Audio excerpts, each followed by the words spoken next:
नमस्कार सभी साथियों को स्वागत करता हूं सबका इस यूट्यूब चैनल पर जिसका नाम है स्टडी विद पीएन लोधा। साथियों यहां पर मैंने कल ही बता दिया था कि पूरे 150 प्रश्नों का टेस्ट लेकर आ रहा हूं, तो बिल्कुल ये 150 प्रश्नों का इस टेस्ट को हल करके जाना। 5 भाग है, पूरे 150 प्रश्न हैं दोनों लेवल के लिए। तो चलिए शुरू करते हैं इस वीडियो को। तो खंड 1 पे चलते हैं साथियों। क्या है आपके खंड 1 में? तो मित्रों देखिएगा, सीरीज कोड आज का है ई। कल ही बता दिया था कि भाई 150 प्रश्नों का टेस्ट है तो लेकर आ गया हूँ। लास्ट टेस्ट है ये मेगा वाला मेरा। इसके बाद में कोई टेस्ट नहीं होगा मेगा वाला। कुछ इंपॉर्टेंट टॉपिक्स बता दूंगा और साथ में 25 तारीख को वार्ता करते हैं कि किस प्रकार आपको एग्ज़ाम हॉल में अपनी स्थिति को बनाए रखना है, कैसे पेपर को हल करना है, जैसी सभी बातों पर 25 को बात करेंगे साथियों। यहाँ 120 मिनट का आपके पास टाइम है 150 प्रश्नों के लिए। तो देखिए खंड 1 पे हम सबसे पहले आते हैं। बाल विकास एवं शिक्षा शास्त्र का है, जिसमें साइकोलॉजी के 30 प्रश्नों को करने वाले हैं। तो लेवल 1 वाले को भी करना है और लेवल 2 वालों को भी करना है, चाहे आपका कोई सा भी सब्जेक्ट हो, ये सभी के लिए कॉमन है साथियों। ठीक है, तो चलिए पहला क्वेश्चन देखेंगे। आपके प्रश्न संख्या 1 है इस टेस्ट का। भारतीय चिकित्सकों के अनुसार व्यक्तित्व के 3 अवयव पित्त, वात और कफ है। व्यक्तित्व का यह वर्गीकरण कहलाता है मनोविश्लेषण सिद्धांत, घटना क्रिया शास्त्र सिद्धांत, प्रकार सिद्धांत और शील गुण सिद्धांत। अच्छा, एक और चीज़ बता दूं साथियों कि उद्देश्य ये है कि भाई एग्जाम हॉल में आप बिल्कुल सकारात्मक तरीके से जाए, इसी उद्देश्य से ये टेस्ट बनाया गया है। तो यहाँ पर 110 क्वेश्चन आपको करना ही पड़ेगा, कम से कम 110 क्वेश्चन करना पड़ेगा साथियों यहाँ पे। ठीक है, तब जाके आपकी जो माइंड की जो स्थिति है, आपका मानसिक संतुलन है, वो बिल्कुल सही रहेगा। 110 क्वेश्चन होते ही 100 प्लस तो होना ही चाहिए, 100 से कम नहीं होना चाहिए, नहीं तो फिर मज़ा नहीं आएगा मित्रों। देखिए भारतीय चिकित्सकों ने जो 3 अवयव बताए हैं व्यक्तित्व के, पित्त, वात और कफ, ये प्रकार सिद्धांतों में आते हैं साथियों। थर्ड विकल्प आपके प्रश्न नंबर 1 में सही है। नेक्स्ट प्रश्न संख्या 2 को देखेंगे। तो चलिए दूसरे क्वेश्चन की ओर बढ़ते हैं। बालक में संप्रत्यय निर्माण की प्रक्रिया कब शुरू होती है? जब वह उद्दीपकों में विभेद करना सीख जाए, जब वह भाषा का अच्छा ज्ञान प्राप्त कर लेता है, जब वह 5 वर्ष की आयु पूर्ण कर लेता है और उक्त सभी के होने पर। देखिएगा, संप्रत्यय निर्माण की बात की जा रही है, तो इस क्वेश्चन का जो सही आंसर है वो रहेगा आपके विकल्प नंबर 1। एक क्यों है, दूसरा तीसरा चौथा क्यों नहीं है साथियों? क्योंकि 5 वर्ष की आयु पूर्ण होने पर भी जो मंदबुद्धि बालक है, क्या उसमें संप्रत्यय निर्माण की प्रक्रिया शुरू हो जाती है? नहीं हो पाती है। भाषा का अच्छा ज्ञान प्राप्त करने के बावजूद भी संप्रत्यय निर्माण आवश्यक हो, संप्रत्यय निर्माण की प्रक्रिया चालू हो जाए, ऐसा भी कोई आवश्यक नहीं है। तो इसलिए दूसरा तीसरा चौथा न होकर विकल्प 1 सही है दूसरे में। नेक्स्ट प्रश्न नंबर 3। स्वर कल्पना एक प्रकार है अभिसारी चिंतन का, सृजनात्मक चिंतन का, मूल्यांकन चिंतन का और काल्पनिक चिंतन का। तो भाई स्वर कल्पना की बात की जा रही है मित्रों। स्वर कल्पना का संबंध किससे होता है? काल्पनिक चिंतन से होता है।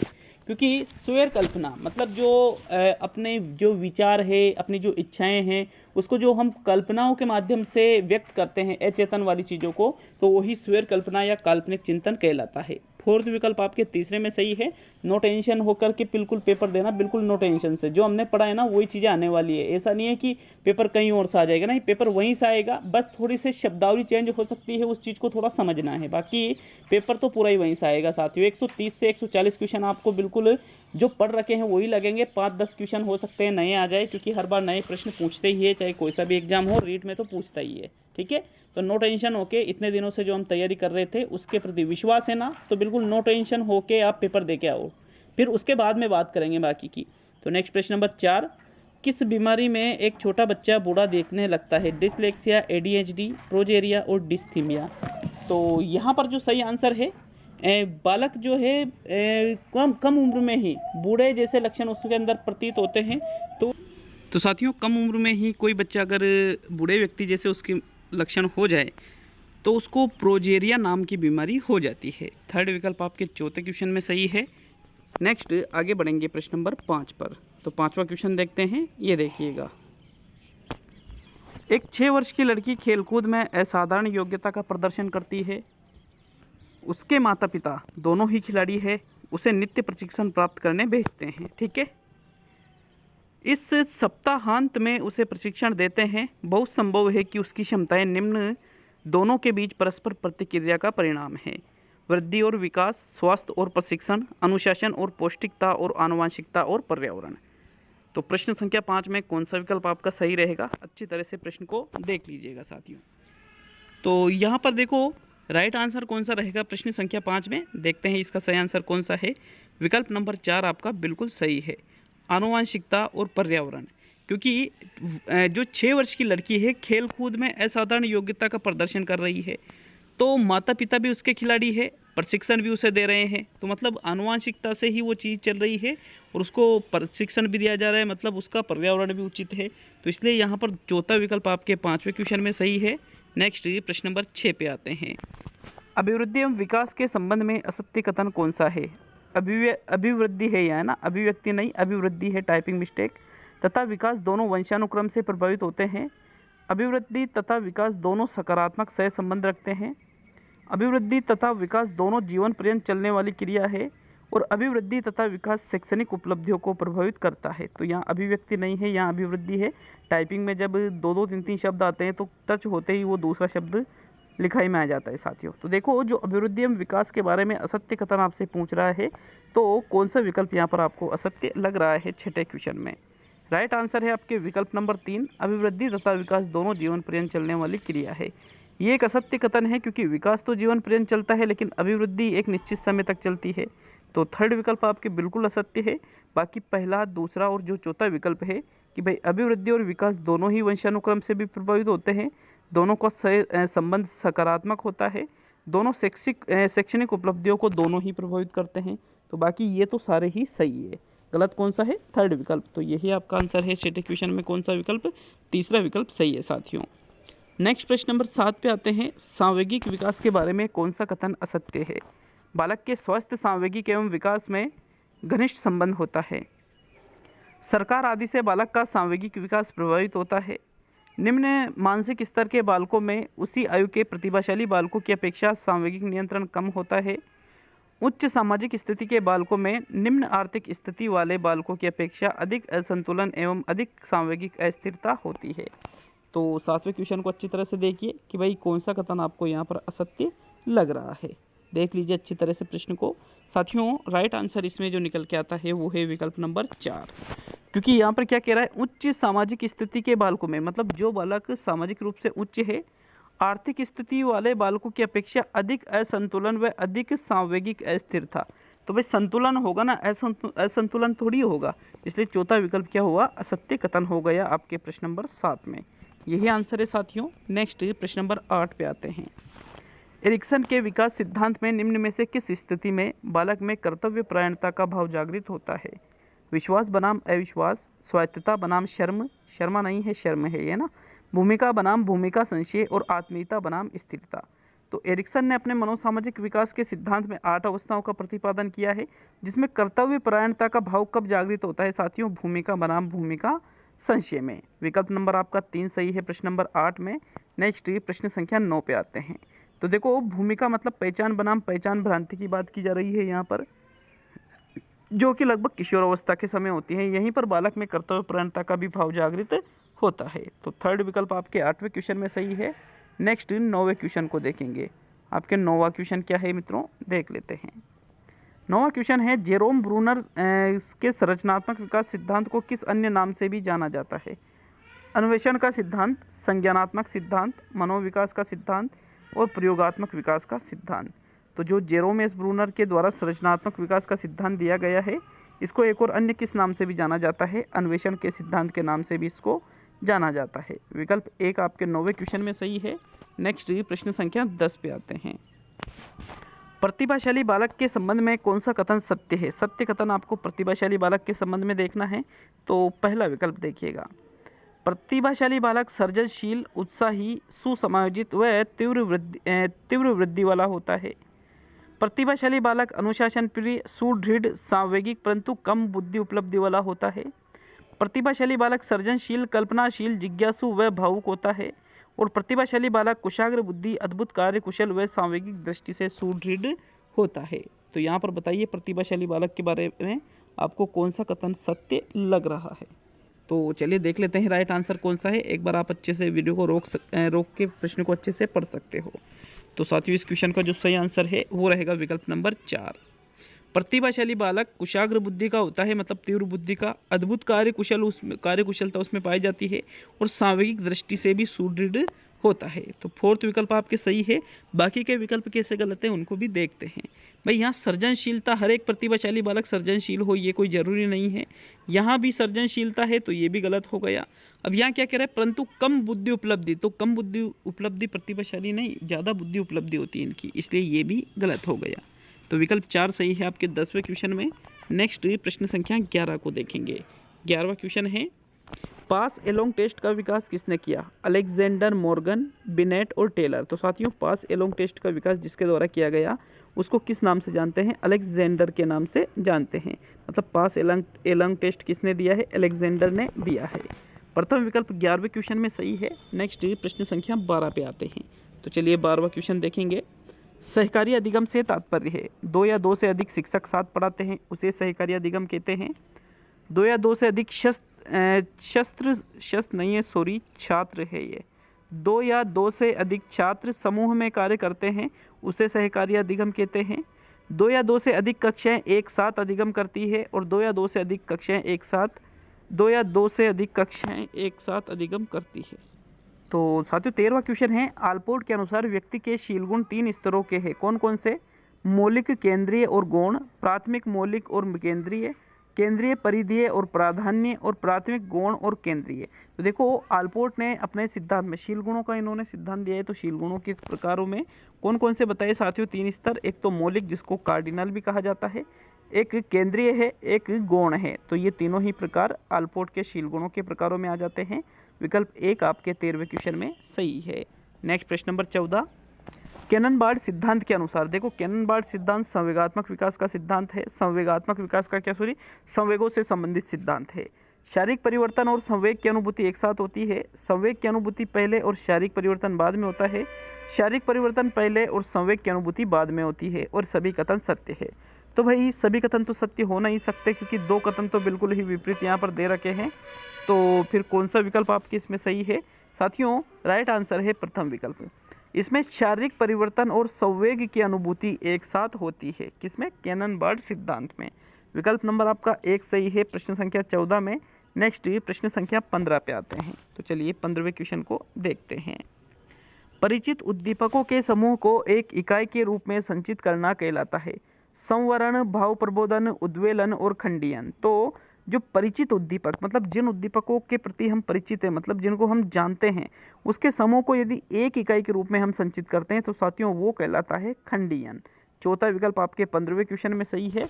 नेक्स्ट प्रश्न संख्या 16 को देखेंगे।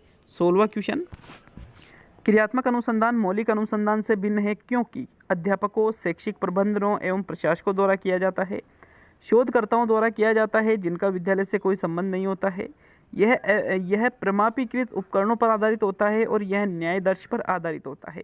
तो देखो क्रियात्मक अनुसंधान और मौलिक अनुसंधान में मुख्य रूप से क्या अंतर होता है कि जो क्रियात्मक अनुसंधान है ये वहाँ के जो शैक्षिक कर्मचारी है विद्यालय के उनके द्वारा किया जाता है साथियों। तो मतलब आपका कौन सा विकल्प यहाँ सही है?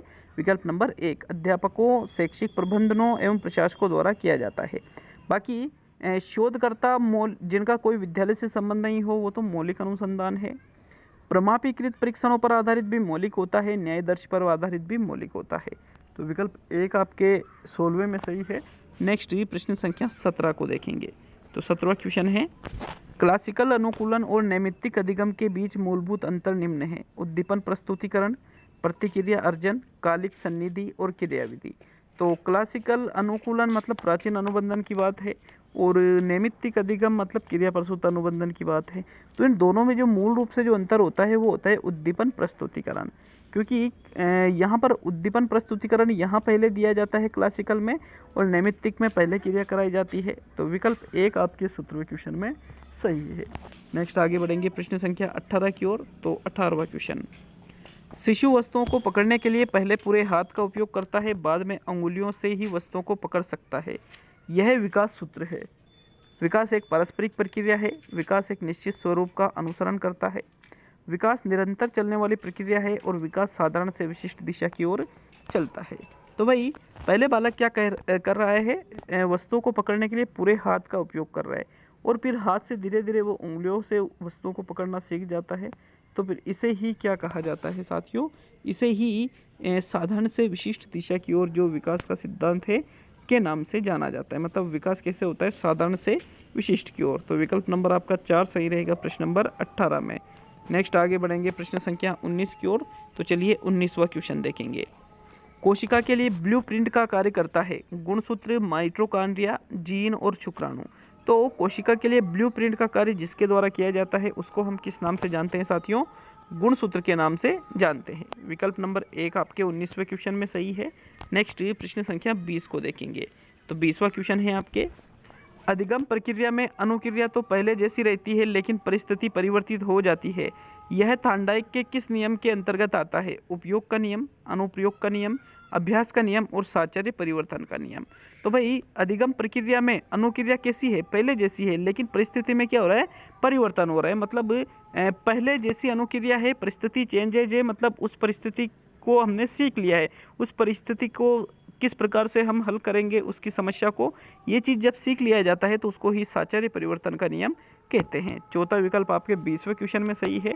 नेक्स्ट आगे बढ़ेंगे प्रश्न नंबर 21 पर। तो 21वां क्वेश्चन, यथार्थवादी चिंतन प्रक्रिया जिसमें तथ्यों के एक सेट से निष्कर्ष निकाला जाता है उसे क्या कहते हैं?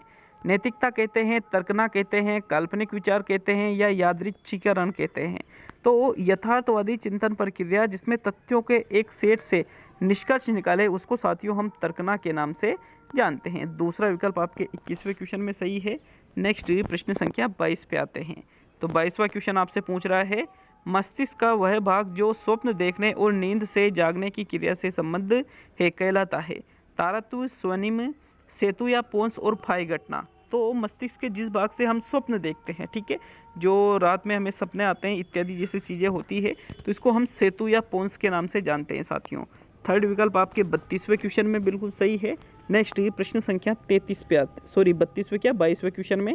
नेक्स्ट प्रश्न नंबर 23 पे आते हैं। तो 23वां क्वेश्चन, अधिगम का वह कौन सा प्रकार है जिसमें ऐच्छिक अनुक्रिया उसके परिणामों द्वारा निर्धारित होती है? तो आपको अधिगम का वह प्रकार बताना है। क्रिया प्रसूत अधिगम उसको कहते हैं, प्राचीन अधिगम उसको कहते हैं, अंतर्दृष्टि अधिगम उसको कहते हैं या संज्ञानात्मक अधिगम उसको कहते हैं? तो भाई क्या पूछ रहा है? ऐच्छिक अनुक्रिया, जो हमारी इच्छा से अनुक्रिया हम करते हैं उसके परिणामों द्वारा निर्धारित हो तो उसको क्या कहा जाता है? क्रिया प्रसूत अधिगम उसको कहा जाता है, क्योंकि इसमें क्रिया पहले की जाती है, परिणाम बाद में दिया जाता है। यदि परिणाम से संतुष्ट नहीं है तो फिर हम दोबारा क्रिया नहीं करते हैं। तो यही क्या है? क्रिया प्रसूत अधिगम। इसलिए विकल्प नंबर आपका 1 सही है साथियों 23 में। नेक्स्ट प्रश्न नंबर 24 को देखेंगे। शरीर का आंतरिक असंतुलन जो अंतर्नोद को जन्म देता है को कहा जाता है? अभिप्रेरणा, उद्दीपक, आवश्यकता और इनमें से कोई भी नहीं, सॉरी इनमें से सभी।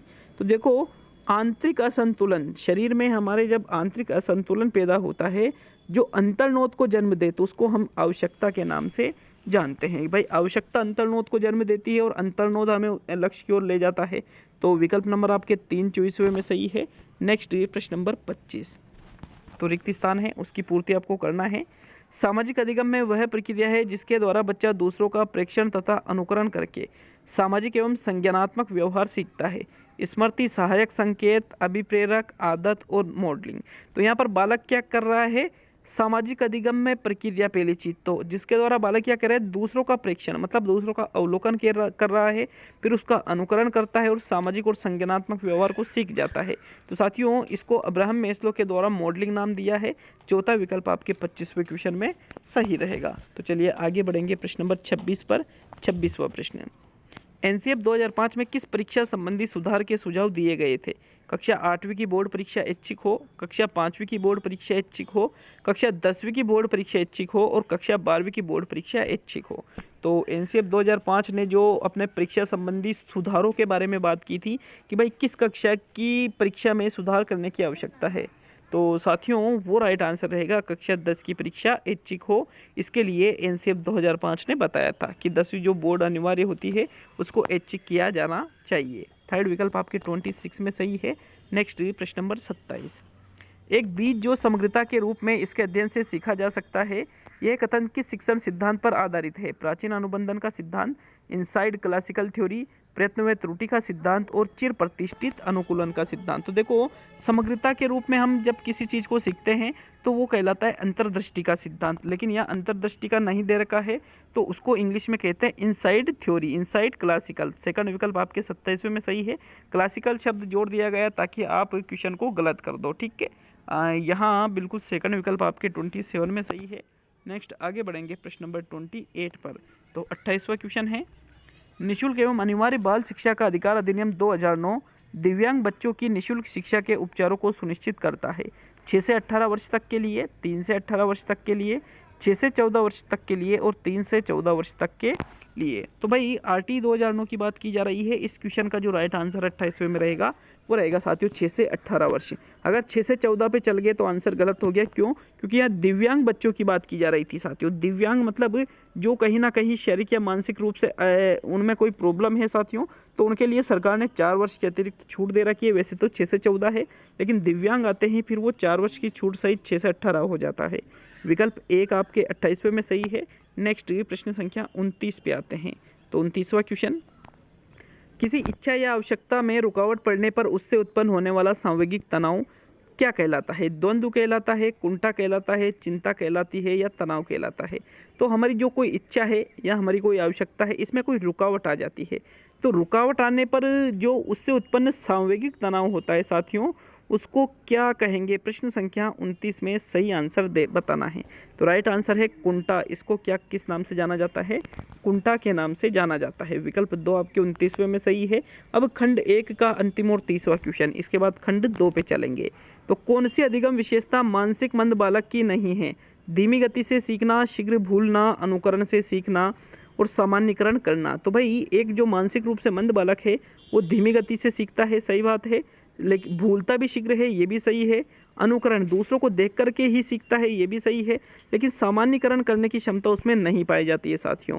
तो फोर्थ विकल्प आपके 30वें क्वेश्चन में सही है। अब देखो हमने खंड 1 को तो पूरा कर लिया है। नेक्स्ट आगे बढ़ेंगे खंड 2 की ओर। अच्छा लगा होगा आपको साइकोलॉजी का पेपर, बिल्कुल लेवल का बनाने की पूरी कोशिश की थी। तो चलिए खंड 2 पे आते हैं साथियों। तो साथियों खंड 2 पे हम आ चुके हैं। खंड 2 में हम हिंदी शिक्षण का पाठ करेंगे। जिनके भी रीट में भाषा 1 हिंदी है या भाषा 2 हिंदी है, चाहे लेवल 1 से हो या लेवल 2 से हो, सभी को ये पाठ करना है। वैसे ये पार्ट यहीं पर करना है। वहाँ पर देखो 25 तारीख को मैं अच्छी तरह से बताऊंगा, बिल्कुल पेपर आपके सामने ला करके कि किस प्रकार से आपको पेपर को हल करना है, किस प्रकार लैंग्वेज में कोई गड़बड़ी नहीं करनी है, सारी चीज़ें 25 को देखेंगे साथियों। लेकिन यहाँ पर तो लैंग्वेज फर्स्ट और सेकंड हिंदी है, लैंग्वेज लेवल 1 हो या 2 हो, सभी को ये करना है। तो चलिए शुरू करते हैं खंड 2 को। तो मित्रों इसमें देखिएगा पहला क्वेश्चन देखेंगे, एक एक क्वेश्चन को अच्छी तरह से समझिएगा, बहुत ही महत्वपूर्ण प्रश्न बनाए गए हैं। इनमें से किस विकल्प में जातिवाचक से भाववाचक का उदाहरण नहीं है? लड़कपन, वैभव, मित्रता, बहनापा, बुढ़ापा, मनुष्यत्व, भक्ति, नौकरी, पशुता, शैशव, बचपन, वीरत्व। तो साथियों देखिएगा प्रश्न संख्या 31 में आपके जो सही आंसर रहेगा कौन सा रहेगा? तो देखो लड़का प्लसपन लड़कपन, विभु प्लस वैभव और मित्र प्लस था मित्रता, तीनों ही जातिवाचक से भाववाचक बने हैं। बहन प्लस आपा, बूढ़ा प्लस आपा, मनुष्य प्लस द्वय, तीनों ही जातिवाचक से भाववाचक बने हैं। भक्त प्लस ई, नौकर प्लस ई नौकरी और पशु प्लस था पशुता, तीनों ही जातिवाचक से भाववाचक बने हैं। लेकिन यहाँ चौथा जो विकल्प है शैशव शिशु से बना है, बचपन बच्चा से बना है और वीरत्व किससे बना है साथियों? वीर से बना है। तो वीर जो शब्द है ये जातिवाचक थोड़ी है, वीर शब्द तो क्या है? एक विशेषण है। इसलिए जो चौथा विकल्प है आपके प्रश्न नंबर 31 में यही आपका आंसर है, क्योंकि ये जातिवाचक से भाववाचक का उदाहरण नहीं है। अब यहाँ पर देखो RBSC की किताब में वैसे वैभव जो शब्द है ये जातिवाचक से भाववाचक का ही दे रखा है। अगर आपको इसमें कोई गड़बड़ी लगती है तो कमेंट कर सकते हो, बाकी दे रखा है साथियों, ठीक है। नेक्स्ट प्रश्न नंबर 32 पे आते हैं। तो चलिए 32वें क्वेश्चन की ओर बढ़ेंगे। आपके 32वां प्रश्न, इनमें से किस विकल्प में सभी विशेषण नहीं है? सभी विशेषण नहीं है। विशेला, चचेरा, श्रद्धालु, धनी, भारतीय, रंगीला, बुद्धिमान, दुरस्त, भीतरी और भगोड़ा, लड़ाकू और लुटेरा। तो साथियों किस विकल्प में आपको लग रहा है कि सभी शब्द जो है वो विशेषण में नहीं आते हैं? तो देखो विशेला, चचेरा, श्रद्धालु तीनों ही विशेषण हैं। धनी, भारतीय, रंगीला तीनों ही विशेषण हैं।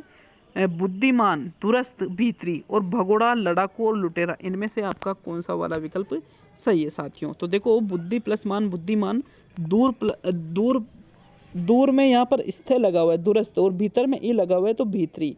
तो ये जो तीनों ही शब्द है बुद्धिमान, दूरस्थ और भीतरी, ये साथियों तीनों ही विशेषण नहीं है। ठीक है, यहाँ पर थर्ड विकल्प आपके 32वें क्वेश्चन में सही है। नेक्स्ट प्रश्न संख्या 33 पे आएंगे। तो देखिएगा, जो भगोड़ा है, लड़ाकू है, लुटेरा है, ये तीनों भी विशेषण है। यहाँ पर ओनली थर्ड विकल्प ही विशेषण के उदाहरणों में नहीं आते हैं। यहाँ यही सही है साथियों 32वें में। नेक्स्ट प्रश्न नंबर 33। हम कल जयपुर घूमने गए थे, वहाँ की काली घटाएं बहुत अच्छी लगी। वाक्य में प्रयुक्त स्त्रीलिंग शब्द है जयपुर, कल, घटाएं और हम। तो भाई देखो, स्त्रीलिंग शब्द की बात की जा रही है। जयपुर अच्छा है, कल अच्छा है, हम अच्छे हैं। तो यहाँ ये तीनों शब्द स्त्रीलिंग नहीं लग रहे, लेकिन घटाएं, घटाएं छा रहा है या घटाएं छा रही है, तो छा रही है मतलब स्त्रीलिंग है साथियों। ये थर्ड विकल्प आपके 33वें क्वेश्चन में सही है। नेक्स्ट प्रश्न नंबर 34 को देखेंगे। सहायता शब्द का बहुवचन बनेगा सहायताएं, सहायताओं, सहायताएं और बहुवचन नहीं बनेगा। तो साथियों इसकी जो बात करें कि भाई इसका कौन सा आंसर आपके सही है, तो सहायता शब्द एक ऐसा शब्द है जो सदैव ही एक वचन में रहता है, इसका बहुवचन नहीं बनता है। फोर्थ विकल्प आपके 34वें क्वेश्चन में सही है। नेक्स्ट ये प्रश्न संख्या 35 को देखेंगे। इसी क्रम से, इसी तरीके से आपके रीट एग्जाम में प्रश्न पूछे जाएंगे। इससे कम ही लेवल रहेगा, लेकिन इससे ज़्यादा नहीं रहेगा साथियों। तो बिल्कुल तैयार हो आप 26 के लिए, तो पूरा टेस्ट करके जाइएगा और अपना स्कोर कमेंट में ज़रूर बता करके जाए। काल की दृष्टि से असंगत है। चित्रकार चित्र बनाता है पूर्ण भूतकाल, उसने गाना गाया है आसन भूतकाल, वह खाना खा रही है अपूर्ण वर्तमान काल, और नानी कहानी सुनाएगी सामान्य भविष्यकाल। तो भाई ये सुनाएगी मतलब भविष्य की बात की जा रही है, आज्ञा वगैरह है, तो ये तो मत तो इसमें नहीं है, ये आपका आंसर नहीं है। ये तो सही लग रहा है बिल्कुल। वह खाना खा रही है, खा रही मतलब अपूर्ण, वर्तमान में क्रिया चल रही है तो ये अपूर्ण का ही है। उसने गाना गाया है, गा दिया है, अब गाना गाया है मतलब अभी अभी की बात है तो आसन का ही रहेगा। लेकिन चित्रकार चित्र बनाता है, ये कोई पूर्ण भूतकाल नहीं है साथियों। ठीक है, विकल्प नंबर आपका 35वें में सही है। नेक्स्ट ये प्रश्न नंबर 36। किस विकल्प में समास की दृष्टि से असंगति है? ठीक है, रत्न जड़ित, ऋण मुक्त, ईश्वर प्रदत्त और तुलसीकृत। तो समास की दृष्टि से असंगति अगर हम देखें तो तुलसीकृत, तुलसी के द्वारा कृत, ईश्वर प्रदत्त, ईश्वर के द्वारा प्रदत्त, रत्न जड़ित, रत्न से जड़ित। तो ये तीनों ही करण तत्पुरुष के उदाहरण है। लेकिन ऋण मुक्त, ऋण से मुक्त, तो यहाँ पर अपदान से अलग होना साथियों, यह अपदान तत्पुरुष का उदाहरण है, इसलिए सेकंड विकल्प आपके 36वें क्वेश्चन में सही है। तो चलिए आगे बढ़ेंगे प्रश्न नंबर 37 पर। इनमें से किस विकल्प में एकाधिक उपसर्ग सहित प्रत्यय का प्रयोग नहीं हुआ है? असुरक्षित, व्याकरणिक, अभिमानी और प्रत्युपकारी। तो बताइए प्रश्न नंबर 37 में कौन सा विकल्प आपके सही रहेगा? देखो प्रश्न को समझिएगा, प्रश्न को समझ के उत्तर दीजिएगा, क्योंकि बहुत ही ज़्यादा महत्वपूर्ण प्रश्न है, बहुत ही ज़्यादा। साथियों राइट आंसर देख लेते हैं कौन सा है। तीसरा विकल्प सही है, बता देता हूँ कैसे। क्योंकि पहला विकल्प जो है अ प्लस सु प्लस रक्षा प्लस इत, तो इत प्रत्यय है, सु उपसर्ग है और अ उपसर्ग है, दो उपसर्ग है। क्योंकि एकाधिक उपसर्ग मतलब एक से अधिक उपसर्ग होना चाहिए, प्रत्यय भी होना चाहिए। तो अ और सु एक से अधिक उपसर्ग हो गए और इत प्रत्यय भी हो गया, तो ये तो बिल्कुल है। क्योंकि क्या पूछ रहा है, नहीं हुआ है। व्याकरणिक की बात करें तो वी प्लस आ, ठीक है, वी प्लस आ प्लस करण प्लस इक। व्याकरणिक वी और आ उपसर्ग है और इक इसमें प्रत्यय है, तो इसमें दो एक से अधिक उपसर्ग भी है और प्रत्यय भी है इक, ये भी आपका आंसर नहीं है। फिर देखें अभिमानी की बात, तो अभिमानी शब्द का निर्माण अभी प्लस मान प्लस ई से हुआ है साथियों, और इससे शब्द क्या बना, अभिमानी। इसमें प्रत्यय भी है, उपसर्ग भी है, लेकिन इसमें मेन चीज़ क्या है, एक से अधिक उपसर्ग नहीं है। एक से अधिक उपसर्ग आपको ये देखना था किसमें नहीं है, तो अभिमानी में नहीं है, इसलिए थर्ड विकल्प 37 में सही है। बाकी प्रत्युपकारी की अगर हम बात करें तो प्रत्युपकारी शब्द प्रति प्लस उप प्लस कार प्लस ई से बना है साथियों। अब ई प्रत्यय है, उप उपसर्ग है, प्रति उपसर्ग है, यहाँ पर भी दो उपसर्ग है और एक प्रत्यय लगा हुआ है। मतलब यहाँ आपका जो चौथा विकल्प है 37 में, यही आंसर है साथियों सही। सॉरी चौथा क्या, तीसरा विकल्प जो है अभिमानी वाला, इसमें एक से अधिक उपसर्ग सहित प्रत्यय नहीं लगा हुआ है। प्रत्यय लगा हुआ है लेकिन एक से अधिक उपसर्ग नहीं है, तो थर्ड विकल्प आपके 37 में सही है। नेक्स्ट प्रश्न नंबर 38। प्रत्यय की दृष्टि से अशुद्ध है या प्रत्यय संबंधी अशुद्धि किस विकल्प में है? लोभ प्लस आवना लुभावना, काला प्लस उटा कलूटा, भीख प्लस आरी भिखारी और नाक प्लस एल नकेल। तो देखो प्रत्यय संबंधी अशुद्धि यहाँ पर आपसे पूछी जा रही है, तो कौन से विकल्प में लग रहा है आपको कि भाई इसमें प्रत्यय संबंधी अशुद्धि है? लोभ प्लस आउना लुभावना बनता है, नाक प्लस एल नकेल बनता है, और भीख में बड़ी ई ही होता है, लेकिन जब भिखारी लिखते हैं तो छोटी ई में बदल जाता है। लेकिन साथियों काला प्लस ऊटा में ऊज ऊटा जो लिखा हुआ है इस प्रकार से होना चाहिए, बड़ा वाला ऊ आना चाहिए, क्योंकि यहाँ पर काला प्लस ऊटा कलूटा बनता है। बिल्कुल ये शुद्ध है, लेकिन यहाँ ऊटा में बड़ा ऊ आना चाहिए था। सेकंड विकल्प आपके 38वें में सही है। नेक्स्ट प्रश्न संख्या 39 को देखेंगे। तो 39वां क्वेश्चन, इनमें से अश्व का पर्याय नहीं है हई, बाजी, घोटक और कलरव। तो देखो अश्व की बात करें तो इनमें से कौन सा पर्याय अश्व का नहीं है साथियों। हई भी अश्व का है, घोटक मतलब घोड़ा ये भी अश्व का है, बाजी मतलब भी घोड़े से ही लिया जाता है, लेकिन कलरव यहाँ पर अश्व का नहीं है, बल्कि कलरव तो कबूतर का पर्यायवाची है। तो विकल्प नंबर आपका 4 सही है साथियों 39वें में। नेक्स्ट प्रश्न नंबर 40, शराब का विलोम इनमें से कौन सा है, शबाब, शरबत, पानी और सभी। तो भाई शराब का विलोम इनमें से कौन सा रहेगा, अगर सभी मानोगे तो नहीं, शराब का पानी भी नहीं होता है, शबाब भी नहीं होता है, बल्कि शराब का विलोम क्या होता है, शरबत होता है। सेकंड विकल्प आपके 40वें में सही है साथियों, कौन सा, सेकंड विकल्प प्रश्न संख्या 40 में बिल्कुल सही रहेगा। तो चलिए आगे बढ़ेंगे प्रश्न संख्या 41 पर। 41वां क्वेश्चन, आशा है आपको अच्छा लग रहा होगा पेपर। तो 41वां क्वेश्चन है, इनमें से अशुद्ध शब्द है द्वार का, वापिस, अतिशयोक्ति और केंद्रीकरण। तो देखो अशुद्ध शब्द की बात करें तो कौन सा विकल्प सही है। एक खासियत ये होती है कि 2 घंटे में पूरे 150 क्वेश्चन करवा देता हूँ, नहीं तो और 2 घंटे में समझाते हुए नॉन स्टॉप 2 घंटे बोलना आप समझ सकते हो, वो भी इतनी स्पीड से। साथियों बहुत ही ज़्यादा कष्टकारक ये चीज़ होती है, बट कोई दिक्कत नहीं है, ठीक है, हो जाता है। तो यहाँ देखो इनमें से अशुद्ध शब्द देखें तो कौन सा है, द्वारका इसी प्रकार लिखा जाता है। हम अशुद्धि में क्या करते हैं, द्वारिका लिख देते हैं, द्वारिका गलत है, द्वारका शुद्ध होता है। अतिशयोक्ति में हम आदर्श लगा देते हैं, ये गलत है, अतिशयोक्ति ये बिल्कुल सही है। केंद्रीकरण में हम क्या करते हैं, केंद्रीकरण ये लगा देते हैं, वो गलत है, तो ये बिल्कुल शुद्ध है। लेकिन वापिस जो शब्द है ये एक अशुद्ध शब्द है, क्योंकि वापिस नहीं होता है, वापस होता है। क्या होता है, वापस, इस प्रकार से होता है साथियों। मतलब दूसरा विकल्प यहाँ पर क्या है, एक अशुद्ध शब्द है। तो सेकंड विकल्प आपके 41वें में सही है। नेक्स्ट ये प्रश्न संख्या 42 पे आते हैं। तो चलिए 42वें क्वेश्चन की ओर बढ़ते हैं। दूसरों का भला करोगे तो तुम्हारा भी भला होगा, वाक्य अर्थ की दृष्टि से है। मिश्र वाक्य, विशेषण मिश्र वाक्य, संज्ञा मिश्र वाक्य, संकेतवाचक वाक्य। तो साथियों 42वें क्वेश्चन को अच्छी तरह से देख करके उत्तर दीजिएगा कि भाई कौन सा विकल्प आपका इसमें सही रहेगा। तो चलिए देख लेते हैं राइट आंसर प्रश्न संख्या 42 में कौन सा रहेगा। चौथा विकल्प सही रहेगा। क्यों, क्योंकि यहाँ पर अर्थ की दृष्टि से पूछा है, और अर्थ की दृष्टि से सिर्फ संकेतवाचक विकल्प में है। बाकी यहाँ पर जो तीनों और विकल्प में है, मिश्र, संज्ञा मिश्र, विशेषण मिश्र, तो साथियों ये अर्थ की दृष्टि से नहीं होता है, ये दोनों ही मिश्र के भेद है। और मिश्र किसके आधार पर होता है, रचना के आधार पर होता है। लेकिन यहाँ रचना के आधार पर थोड़ी पूछा था, यहाँ किसके आधार पर पूछा था, अर्थ के आधार पर।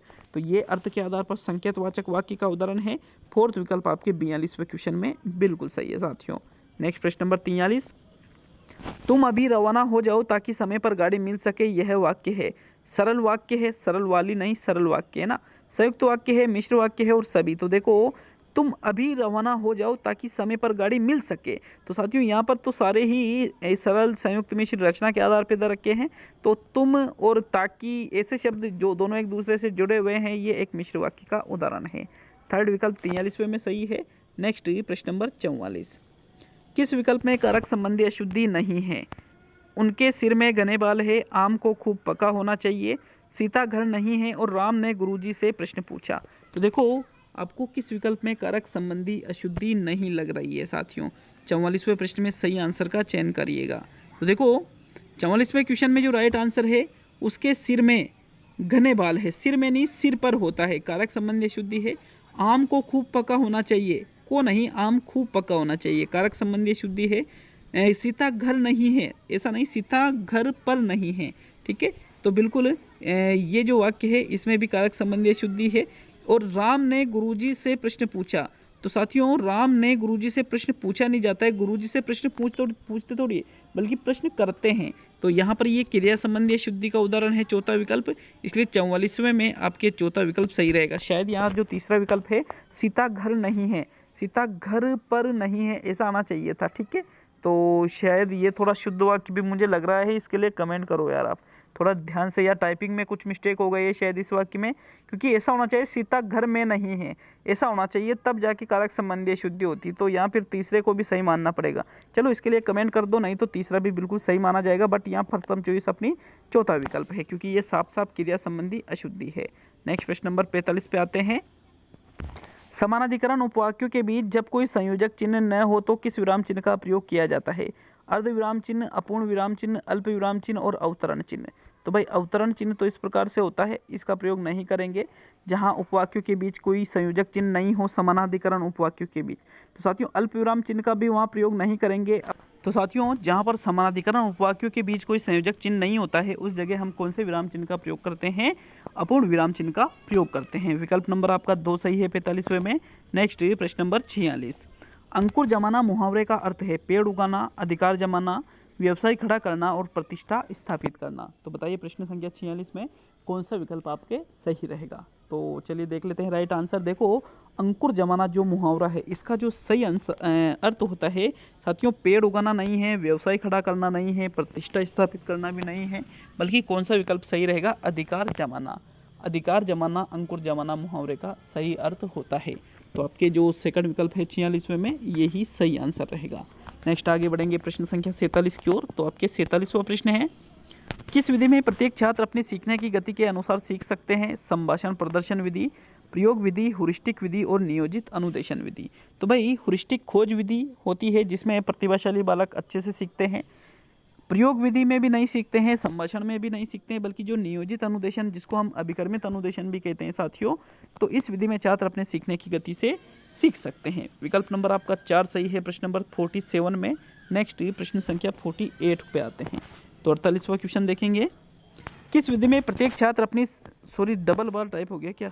नहीं हाँ डबल बार टाइप हो गया यार, माफ़ी चाहता हूँ साथियों इसके लिए। दोनों में यहाँ पर दोनों एक ही क्वेश्चन है, डबल बार टाइपिंग है, मतलब 48वें क्वेश्चन पर आप बोनस कर लीजिए। ये कौन सा था 47वां और ये कौन सा है 48वां, तो इस पर बोनस कर लीजिए साथियों, ठीक है। 48वें क्वेश्चन पर क्या मिलता है? बोनस मिलता है। टाइपिंग मिस्टेक है, एक दिन में पूरा पेपर बना के वीडियो बनाना आप सोच सकते हो सिर्फ एक व्यक्ति ये काम करता है, तो कुछ ना कुछ तो मिस्टेक टाइपिंग हो ही जाती है। आप इस चीज़ को जब करोगे तो पता चलेगा, नहीं तो पता नहीं चलता है साथियों। नेक्स्ट प्रश्न नंबर 49।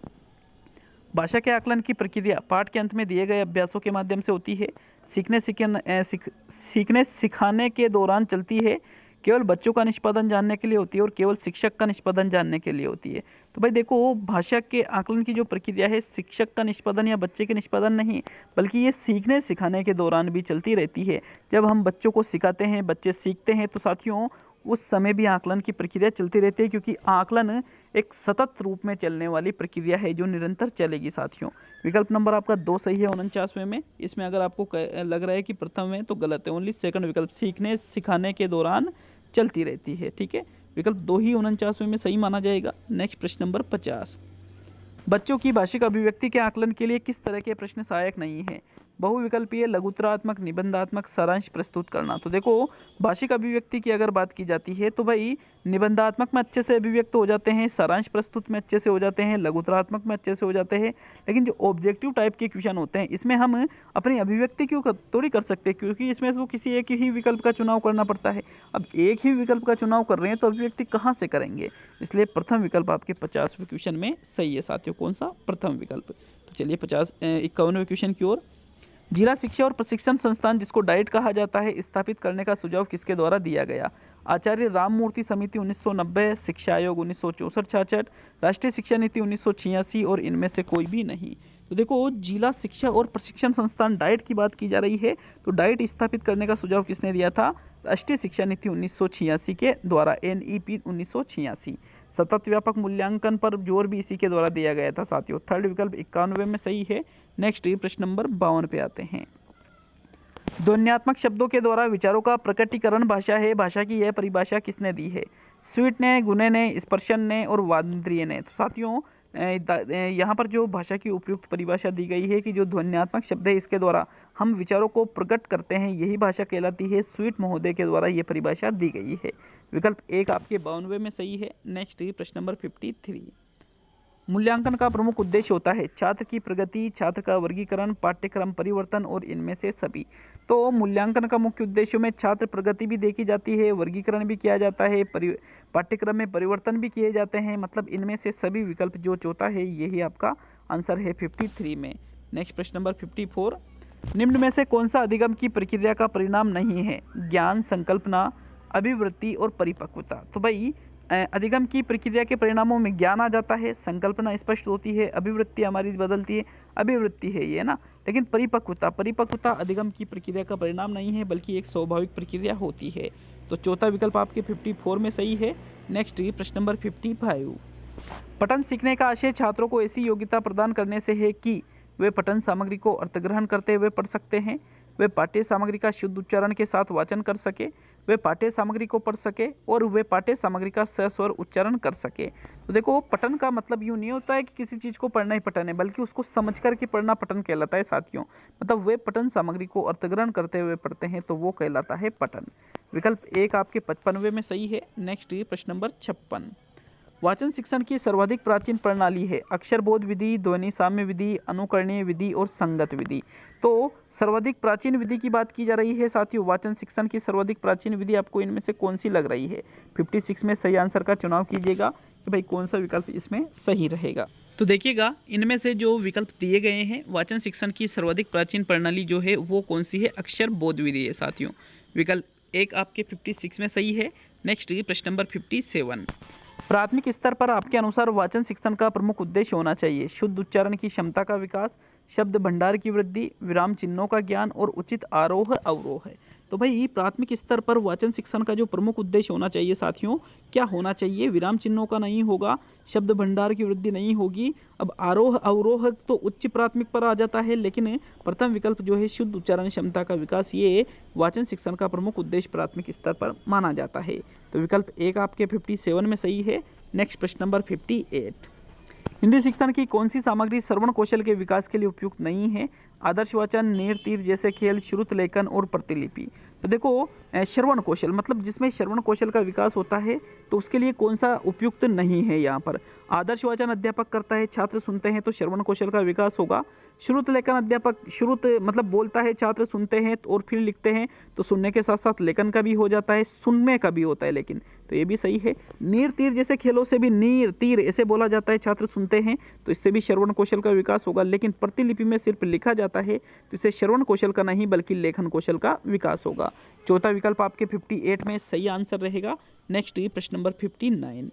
नेत्र के पर्यायवाची शब्द बनाओ। उक्त प्रश्न मूल्यांकन में किस उद्देश्य की पूर्ति करता है? ज्ञानात्मक उद्देश्य की, अर्थग्रहण की, बोलकर अभिव्यक्ति उद्देश्य की और अभिरुचि की। तो भाई नेत्र के पर्यायवाची शब्द बनाओ मतलब यहाँ पर ज्ञान से संबंधित चीज है, तो यहाँ पर ये ज्ञानात्मक उद्देश्य की पूर्ति करता है। विकल्प 1 आपके 59 में सही है। अब खंड 2 का अंतिम और 60वां क्वेश्चन देखेंगे साथियों, अंतिम और 60वां प्रश्न। इसके बाद खंड 3 की ओर बढ़ेंगे। तो वस्तुनिष्ठ प्रश्नों का सबसे बड़ा गुण यह है कि इनमें से प्रश्न कम बनाने पड़ते हैं, इनमें छात्रों को कम लिखना पड़ता है, इसमें अधिक वस्तुनिष्ठता होती है और इसमें अभिव्यक्ति के लिए अधिक अवसर मिलता है। तो ऑब्जेक्टिव टाइप के जो क्वेश्चन होते हैं, सबसे बड़ा गुण क्या होता है? कम प्रश्न बनाना, ये कोई गुण नहीं है। कम लिखना पड़ता है, ये भी कोई गुण नहीं है। अधिक वस्तुनिष्ठता बिल्कुल सही है। अभिव्यक्ति के लिए अधिक अवसर गलत है, क्योंकि अभिव्यक्ति के अधिक अवसर किस में मिलते हैं? निबंधात्मक में मिलते हैं। तो चौथा, दूसरा, पहला गलत है। ओनली थर्ड विकल्प आपके 60वें में सही रहेगा। तो खंड 1 खंड 2 पूरा कर चुके हैं, अब खंड 3 की ओर बढ़ते हैं। तो साथियों खंड 3 पर हम आ चुके हैं। देखो, खंड 3 में संस्कृत शिक्षण करेंगे। तो जिनके भी लैंग्वेज फर्स्ट या सेकंड रीड में संस्कृत है, चाहे लेवल 1 से हो या 2 से हो, तो उनको ये भाग करना है साथियों। तो चलिए शुरू करते हैं तीसरे खंड को। यहाँ पर इस खंड का पहला और इस टेस्ट का 61वां प्रश्न।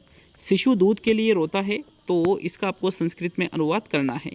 शिशु है दुग्धेन कृदंती, शिशु है दुग्धे कृदंती, शिशु है दुग्धाय कृदंती और शिशु है दुग्धात, सॉरी है ना, शिशु है दुग्धाय कृदंती। तो साथियों यहाँ पर देखिए, शिशु किसके लिए रो रहा है? दूध के लिए। तो यहाँ पर चतुर्थी विभक्ति का प्रयोग होगा और दूध की चतुर्थी विभक्ति क्या बनेगा? दुग्धेन दुग्धे दुग्धात नहीं बल्कि दुग्धाय बन जाता है। शिशु है दुग्धाय कृदंती। चौथा विकल्प आपके 61वें में सही है। नेक्स्ट प्रश्न नंबर 62। 62वां क्वेश्चन है, संस्कृतम पाठ्य पुस्तकानि लघु सिद्धांत कौमुदी रचनाकार क है? पतंजलि, पाणिनि, कात्यायन और वरदराज आचार्य है। तो साथियों देखिए, लघु सिद्धांत कौमुदी की रचनाकार यहाँ पर आपसे पूछा है, भाई लघु सिद्धांत कौमुदी किसके द्वारा लिखी गई है? तो 62वें प्रश्न का सही आंसर दीजिए, कौन सा विकल्प आपका इसमें सही है साथियों? तो साथियों लघु सिद्धांत कौमुदी किसके द्वारा लिखी गई है? वरदराज आचार्य के द्वारा लिखी गई है। चौथा विकल्प आपके 62वें में सही है। नेक्स्ट प्रश्न नंबर 63 को देखेंगे।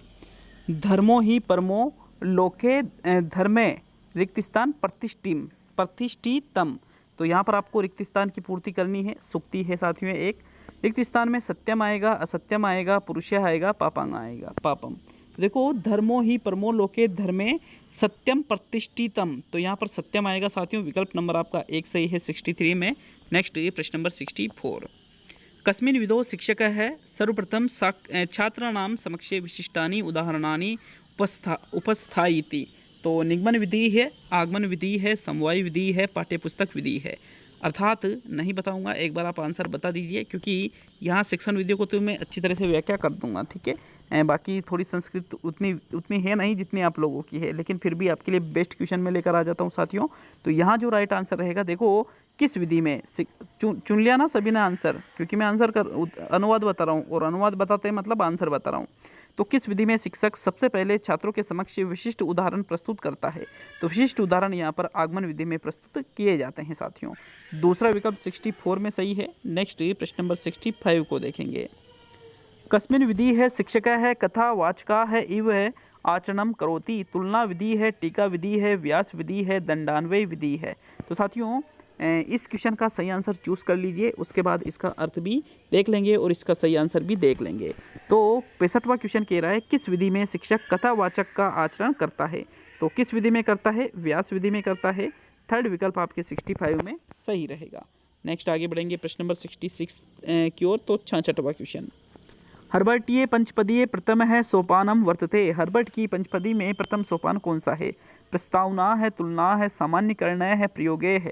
तो साथियों हर्बर्ट ने अपनी जो पंचपदी विधि दी है, इसमें प्रयोग सबसे पहले नहीं दिया है, तुलना नहीं दी है, सामान्यकरण भी नहीं दिया है, बल्कि प्रस्तावना दिया है। तो विकल्प नंबर आपका एक सही रहेगा 66 में। प्रस्तावना है, हर्बर्टीय पंचपदीय प्रथम सोपान है, प्रस्तावना है वर्तते। विकल्प एक सही है साथियों 66वें में। नेक्स्ट प्रश्न नंबर 67। वाच्य परिवर्तनम कुरुत है, वाच्य परिवर्तन करना है। शिशु है जलम पीबती, इसका वाच्य परिवर्तन कीजिएगा। शिशुना जलम पीते, शिशुना जलम पीते, ठीक है। शिशुना जलम पीव्यते और शिशुना जलम पीते। तो साथियों देखो शिशु का हो जाता है शिशुना, तो शिशुना गलत हो जाता है सेकंड विकल्प, प्रथम विकल्प, तीसरा विकल्प। जलम का हो जाता है साथियों जलम जलम जलम, और पीबती का हो जाता है पीते में बड़ी की मात्रा लगेगी, पीव्यते नहीं, पीते छोटी नहीं बल्कि बड़ी वाली, मतलब दूसरा विकल्प आपके 67 में सही है। नेक्स्ट प्रश्न नंबर 68। राम है गच्छति संधि योगे, रामो गच्छति, रामर गच्छति, रामस गच्छति और राम गच्छति। तो साथियों राम है प्लस गच्छति, इसका जो संधि योग होगा क्या रहेगा? रामो गच्छति। विकल्प नंबर आपका एक सही है 68 में। नेक्स्ट प्रश्न संख्या 69 पे आते हैं।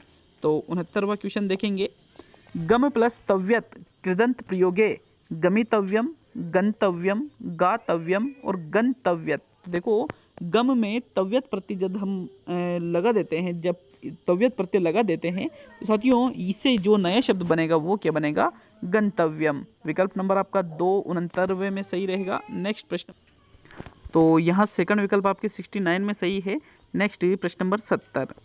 प्रच्छन्नम प्रत्यय वर्तते कत्वा कितिन कत और ल्युट। तो जो ये प्रच्छन्नम शब्द है इसमें कौन से प्रत्यय का प्रयोग हुआ है साथियों? 70वें प्रश्न में सही आंसर का चुनाव कीजिएगा कि भाई कौन सा विकल्प आपका इसमें सही रहेगा। तो देखो जो प्रच्छन्नम शब्द है इसमें कत्वा प्रत्यय नहीं लगा हुआ है, कत्वा में त्वा शेष रहता है, कितिन भी नहीं लगा हुआ है साथियों, लुट भी इसमें नहीं लगा हुआ है, बल्कि इसमें कत प्रत्यय का प्रयोग हुआ है। तो विकल्प नंबर आपका 3 सही है प्रश्न संख्या 70 में।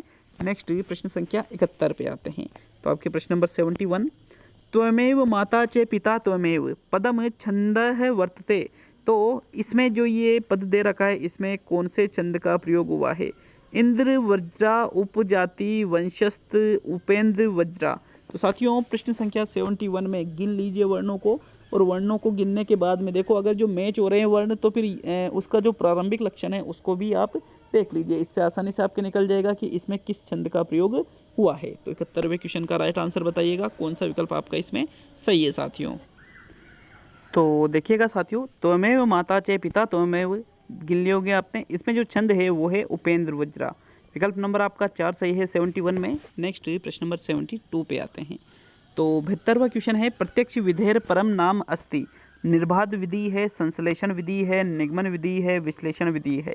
तो यहाँ पर जब भी परम नाम अस्ति पूछा जाता है तो उसका मतलब उसका जो एक और अन्य नाम है वो आपसे पूछा जाता है। तो जो प्रत्यक्ष विधि है इसका वो एक और अन्य नाम क्या है साथियों? प्रत्यक्ष विधि को हम निगमन विधि के नाम से नहीं जानते हैं, विश्लेषण विधि के नाम से नहीं जानते हैं, संश्लेषण विधि के नाम से नहीं जानते हैं, बल्कि इसको निर्बाध पद्धति या निर्बाध विधि के नाम से हम जानते हैं। तो विकल्प नंबर आपका एक सही रहेगा 72 में। नेक्स्ट प्रश्न नंबर 73। ए व्याकृति है, पद्धति है, अपर नाम है, नामम किम? पारायण विधि है, निगमन विधि है, संसर्ग विधि है और प्रत्यक्ष विधि है। तो साथियों जो अव्याकृति विधि है इसको एक और अन्य किस नाम से जाना जाता है? देखो, पारायण विधि अव्याकृति विधि नहीं होती है, ना ही निगमन ना ही प्रत्यक्ष, बल्कि जो भाषा संसर्ग विधि होती है इसको हम अव्याकृति विधि के नाम से भी जानते हैं। तो थर्ड विकल्प आपके 73 में सही है साथियों। नेक्स्ट प्रश्न संख्या 74 पे आते हैं। प्रश्नोत्तर पद्धति प्रतिपादक है वर्तते? अरस्तु है, सुकरात है, प्लेटो है, आचार्य मम्मट है। तो साथियों प्रश्नोत्तर पद्धति के प्रतिपादक इनमें से कौन है? आपसे प्रश्न ये पूछा जा रहा है। तो बताइए प्रश्न संख्या 74 में कौन सा विकल्प आपका इसमें सही रहेगा? तो देखो, जो प्रश्नोत्तर पद्धति है इसके जनक अरस्तु भी नहीं है, अरस्तु भी नहीं है, आचार्य मम्मट भी नहीं है, प्लेटो भी नहीं है, बल्कि प्रश्नोत्तर पद्धति सुकरात के द्वारा दी गई है। तो सेकंड विकल्प आपके 74 में सही है। नेक्स्ट प्रश्न नंबर 75।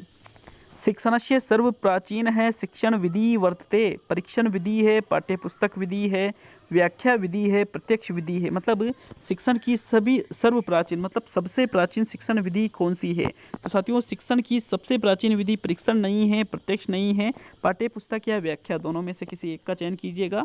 तो 75 में जो सही आंसर है, शिक्षण की सर्व प्राचीन विधि शिक्षण विधि किसको कहते हैं? व्याख्या विधि को कहते हैं। थर्ड विकल्प आपके 75 में सही है। नेक्स्ट प्रश्न नंबर 76। गृह कार्यस्य उद्देश्यम अस्ति? गृह कार्य का उद्देश्य है श्रृंखलता, शिक्षणम, स्वाध्यायाम, प्रत्यभिप्रेरणम, पठनम, प्रत्यभिप्रेरणम, लेखनम, प्रत्यभिप्रेरणम। मतलब जो गृह कार्य का मुख्य उद्देश्य है क्या होता है? बालकों को गृह कार्य क्यों दिया जाता है साथियों? तो गृह कार्य देने का जो मुख्य उद्देश्य होता है वो होता है स्वाध्याय प्रत्यभिप्रेरणम, मतलब स्वाध्याय के प्रति अभिप्रेरित करने के लिए गृह कार्य दिया जाता है, यही इसका मुख्य उद्देश्य होता है। तो 76 में आपके सेकंड विकल्प सही है। नेक्स्ट प्रश्न नंबर 77। काव्य शिक्षण है कस्य महत्वम सर्वाधिकम वर्तते? काव्य शिक्षण में किसका महत्व सर्वाधिक होता है? अनुकरण वाचन का, सस्वर वाचन का, मौन वाचन का, आदर्श वाचन का। तो भाई काव्य शिक्षण जिसको हम पद्य शिक्षण भी कहते हैं, इसमें मौन वाचन वर्जित होता है साथियों। आदर्श, अनुकरण या सस्वर, तो साथियों सस्वर वाचन के अंतर्गत आदर्श आता है, अनुकरण आता है और समवेत आता है। तो साथियों इन तीनों में से जो बेस्ट विकल्प है वो रहेगा काव्य शिक्षण है सस्वर वाचनम महत्वम सर्वाधिकम वर्तते। सस्वर स्वर सहित किया गया जो वाचन होता है इसका सबसे अधिक महत्व काव्य शिक्षण या पद्य शिक्षण में होता है। तो सेकंड विकल्प 77 में सही है। नेक्स्ट प्रश्न नंबर 78। पाठ्यसहगामी क्रियासु नास्ति? पाठ्यसहगामी क्रिया नहीं है। विवाद है, प्रतियोगिता है, नृत्य, संगीत, अंत्याक्षरी। तो देखो पाठ्यसहगामी क्रिया किसको कहते हैं? जो क्रियाएं शिक्षण के अलावा की जाती है जिनसे बालकों के व्यक्तित्व का विकास होता है, जो शैक्षिक दृष्टि से महत्वपूर्ण हो। तो नृत्य, संगीत, अंत्याक्षरी, प्रतियोगिता तीनों ही पाठ्यसहगामी क्रिया में आती है। लेकिन साथियों विवाद है, ये विवाद करना, विवाद हो सकता है, विवाद तो लड़ाई हो गई, तो भाई ये फिर पाठ्यसहगामी क्रिया में नहीं आएगी। विकल्प एक सही है 78 में। नेक्स्ट प्रश्न नंबर 79 पे आते हैं साथियों। तो 79वां क्वेश्चन। पद्य शिक्षणस्य प्रमुखा विशेषता है वर्तते? पद्य शिक्षण की प्रमुख विशेषता है ज्ञानम, नियम है, भाव है, रस है, चय है, अभिनय है। तो बताइए 79 में कौन सा विकल्प आपका सही है? साथियों इस क्वेश्चन का जो सही आंसर है आपके 79 में वो रहेगा विकल्प नंबर 3। भाव है, रस है, चय है। मतलब पद्य शिक्षण की प्रमुख विशेषता क्या होती है? भाव और रस। तो साथियों भाव से संबंधित, रस से संबंधित चीजें पद्य शिक्षण में ही चलती है। थर्ड विकल्प 79 में सही है। नेक्स्ट प्रश्न नंबर 80। श्रवण कौशलस्य साधनम नास्ति? श्रवण कौशल का साधन नहीं है। आकाशवाणी, दूरवाणी, ध्वनि मुद्रण यंत्रम, पुस्तकम। तो साथियों देखो श्रवण कौशल के अंतर्गत आकाशवाणी श्रवण कौशल का साधन है, दूरवाणी श्रवण कौशल का साधन है, फिर ध्वनि मुद्रण यंत्र जो है ये भी श्रवण कौशल का साधन है। लेकिन पुस्तक यहाँ श्रवण कौशल का साधन नहीं है, क्योंकि ये तो देखने पर आधारित है, दृश्य सामग्री है। तो फोर्थ विकल्प आपके 80वें में सही है। नेक्स्ट प्रश्न नंबर 81। मुख्यानि भाषा कौशलानि सन्ति? मुख्य भाषा कौशल कितने हैं? पंच है, नव, त्रीणि, चत्वारि। तो साथियों मुख्य भाषा कौशलों की संख्या कितनी होती है? 4 होती है। एक तो होता है श्रवणम, एक होता है आपके श्रवणम, फिर वाचनम होता है साथियों, फिर आपके पठनम होता है और फिर होता है लेखनम। तो इस प्रकार से ये सॉरी वाचनम क्या संभाषणम होता है, वाचनम को पठनम भी कहते हैं। तो ये 4 भाषाई कौशल है, मतलब चत्वारी, चौथा विकल्प आपके 81 में सही है साथियों। नेक्स्ट प्रश्न नंबर 82, पद्य शिक्षणस्य विधि है प्रदर्शनम, द्रुत पठनम, खंडान्वयनम, मौन वाचनम। तो भाई पद्य शिक्षण की विधि मौन वाचन होती नहीं है, द्रुत पठन नहीं होती है, ना ही प्रदर्शन होती है। खंडान्वय जो विधि है ये पद्य शिक्षण की विधियों में आती है।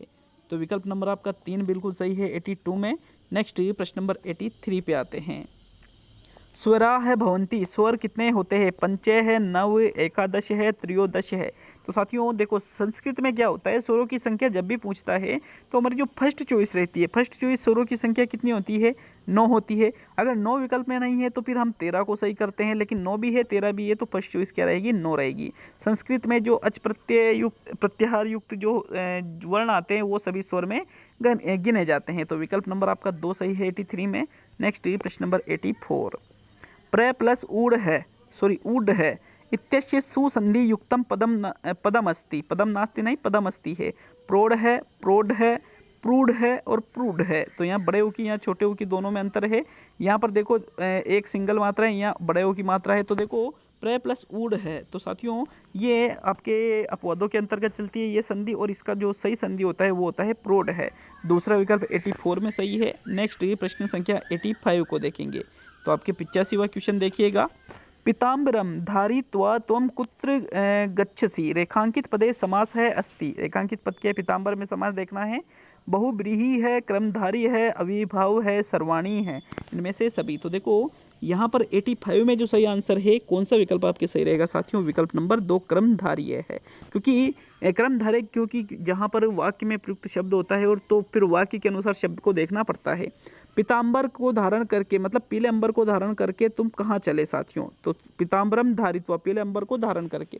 तो पीताम्बर का मतलब यहाँ विष्णु से नहीं बल्कि पीले वस्त्रों से लिया जा रहा है, इसलिए बहुब्रीहि न होकर क्रमधारय होगा। अगर ये सिंगल शब्द देता तब बहुब्रीहि हो जाता, तो नहीं दे रखा है, तो सेकंड विकल्प आपके 85 में सही है। नेक्स्ट प्रश्न नंबर 86, सूर्य के अस्त होने पर राम घर आएगा, अस्य शुद्ध रूपांतरणम अस्ति, मतलब इसका जो शुद्ध रूपांतरण है वो कीजिएगा। सूर्यम अस्तम गते राम है, गृहम आगच्छमिष्यति। सूर्यमस्य अस्तम गते राम है, गृहम गमिष्यति। सूर्य अस्तम गते राम है, गृहमा आगमिष्यति। और सूर्य अस्तम गते राम है, गृहम गमिष्यति। तो भाई देखो घर आएगा तो गमिष्यति नहीं आगमिष्यति होगा साथियों, आगमिष्यति, क्या आगमिष्यति। तो देखो सूर्य के अस्त होने पर, तो जो गमिष्यति जो है इसको तो हम गलत कर देते हैं, या तो पहला सही है या तीसरा। तो साथियों गते राम है, ग्रहम अगमिष्यति दोनों में है, लेकिन सूर्यम अस्तम नहीं होगा, सूर्य अस्तम होगा साथियों। विकल्प नंबर 3 आपके 86 में सही है। नेक्स्ट प्रश्न नंबर 87 पे आते हैं। यहाँ थर्ड विकल्प बिल्कुल सही है। नेक्स्ट प्रश्न नंबर 87, फलम शब्दे सप्तमी एक वचने रूपम अस्ति। फलम शब्द का जो फल शब्द है इसका सप्तमी एक वचन रूप बताना है। फले फलम फलात फलियो। साथियों देखो जो फल शब्द का जो सप्तमी और जो द्वितीय मतलब जो प्रथमा द्विवचन है वो सेम चलते हैं साथियों। तो इसका जो फले रूप है ये प्रथमा द्विवचन में चलता है और सप्तमी एक वचन में चलता है। विकल्प 1 आपके 87 में सही रहेगा। नेक्स्ट प्रश्न नंबर 88, शक्नोषी शब्दे अस्ति, लिट लकारे, लट लकारे, लोट लकारे, विधि लिंग लकारे। तो साथियों ये जो शक्नोषी शब्द है ये किस लकार के अंतर्गत आएगा? 88वें प्रश्न में सही आंसर का चुनाव करो। तो इसका जो सही आंसर है शक्नोषी शब्दे लट लकारे अस्ति। विकल्प नंबर आपका 2 सही है, ये लट लकार का रूप है साथियों।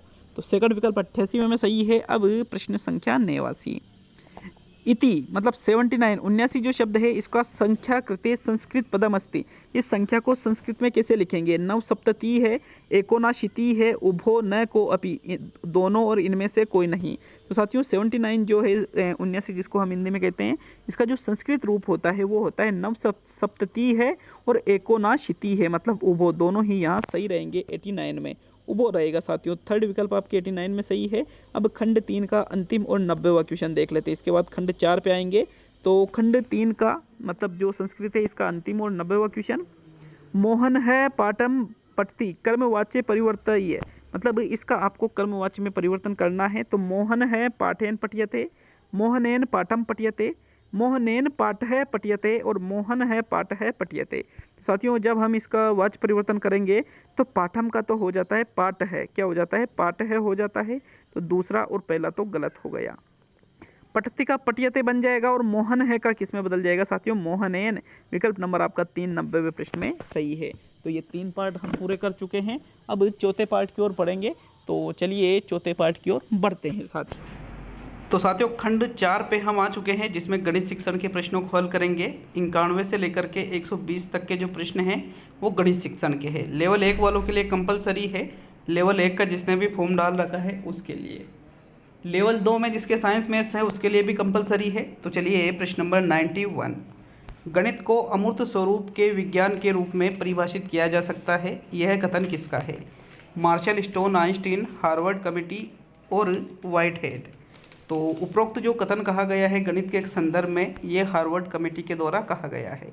दूसरा विकल्प 91 में सही है।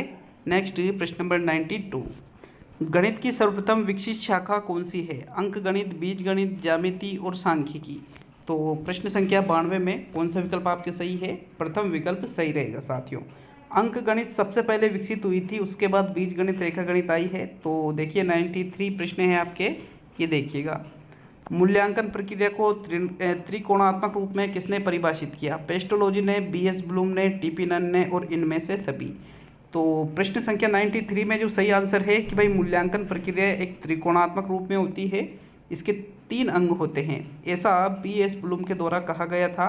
दूसरा विकल्प है आपके 93 में। नेक्स्ट प्रश्न नंबर 94, गणित शिक्षण में मूल्यांकन के प्रमुख कार्य है? निदान, उपचार और शिक्षण में सुधार, उपचार प्रगतिपरक और शिक्षण में सुधार, निदान प्रगतिपरक और शिक्षण में सुधार, और उपचार, निदान और प्रगतिपरक। तो मूल्यांकन के अंतर्गत देखो, एक तो निदान किया जाता है, उपचार किया जाता है। इसमें निदान नहीं दे रखा है, इसमें उपचार नहीं दे रखा है। अब पहला या चौथा विकल्प में से एक सही रहेगा आपके। तो पहले उपचार नहीं करते हैं, पहले निदान करते हैं, फिर उपचार और फिर शिक्षण में सुधार। विकल्प 1 आपका प्रश्न नंबर 94 में सही है। नेक्स्ट प्रश्न संख्या 95 पे आते हैं, गणित के दैनिक प्रयोग की कुशलता हेतु निम्न में से कौन सा अभ्यास कराया जाना चाहिए? लिखित अभ्यास, मौखिक अभ्यास, सरल अभ्यास और प्रायोगिक अभ्यास। तो भाई दैनिक प्रयोग की कुशलता की बात की जाती है, तो दैनिक प्रयोग हम लिखित रूप से तो नहीं करेंगे, सरल से नहीं, बल्कि मौखिक रूप से हम प्रयोग करते हैं। तो इसलिए दूसरा विकल्प आपके 95 में सही है। नेक्स्ट प्रश्न नंबर 96 पे आते हैं। तो 96वां क्वेश्चन है, सेक्सटेंट सहायक सामग्री का प्रयोग गणित शिक्षण में किया जाता है? कोणों के मापन हेतु, रेखाखंड खींचने हेतु, ऊंचाई नापने हेतु और आकृतियों को खींचने के लिए। तो साथियों सेक्सटेंट नामक एक सहायक सामग्री है जो कि दृश्य सामग्री होती है, और इसका प्रयोग गणित शिक्षण में कोणों के मापन हेतु किया जाता है। विकल्प 1 आपके 96 में सही है। नेक्स्ट प्रश्न नंबर 97, वह कौन सी विधि है जिसमें विषय वस्तु को इस प्रकार से व्यवस्थित किया जाता है कि विषय वस्तु की पूर्णता खंडित न हो? इकाई विधि, व्याख्या विधि, वार्षिक योजना विधि और दैनिक योजना विधि। तो यहाँ एक शब्द दे रखा है पूर्णतः खंडित न हो, व्यवस्थित किया जाता है विषय वस्तु को। तो ऐसा इकाई विधि में किया जाता है जिसमें एक समान एक जैसे प्रकरण जो होते हैं उनको एक निश्चित इकाई बना करके दैनिक पाठ योजना के माध्यम से पढ़ाया जाता है।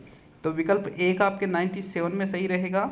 चलिए नेक्स्ट प्रश्न नंबर 98, उपचारात्मक शिक्षण द्वारा कमजोरियों को दूर किया जाता है, कमजोरियों का पता लगाया जाता है, 1 व 2 दोनों और इनमें से कोई भी नहीं। तो निदानात्मक शिक्षण द्वारा कमजोरियों का पता लगाते हैं, जबकि उपचारात्मक शिक्षण द्वारा कमजोरियों को दूर करने का कार्य किया जाता है। तो विकल्प नंबर 1 सही है 98 में। नेक्स्ट प्रश्न नंबर 99, इस प्रकार के प्रश्नों में उत्तर में परीक्षार्थियों को अपने विचार व्यक्त करने की पूरी स्वतंत्रता होती है?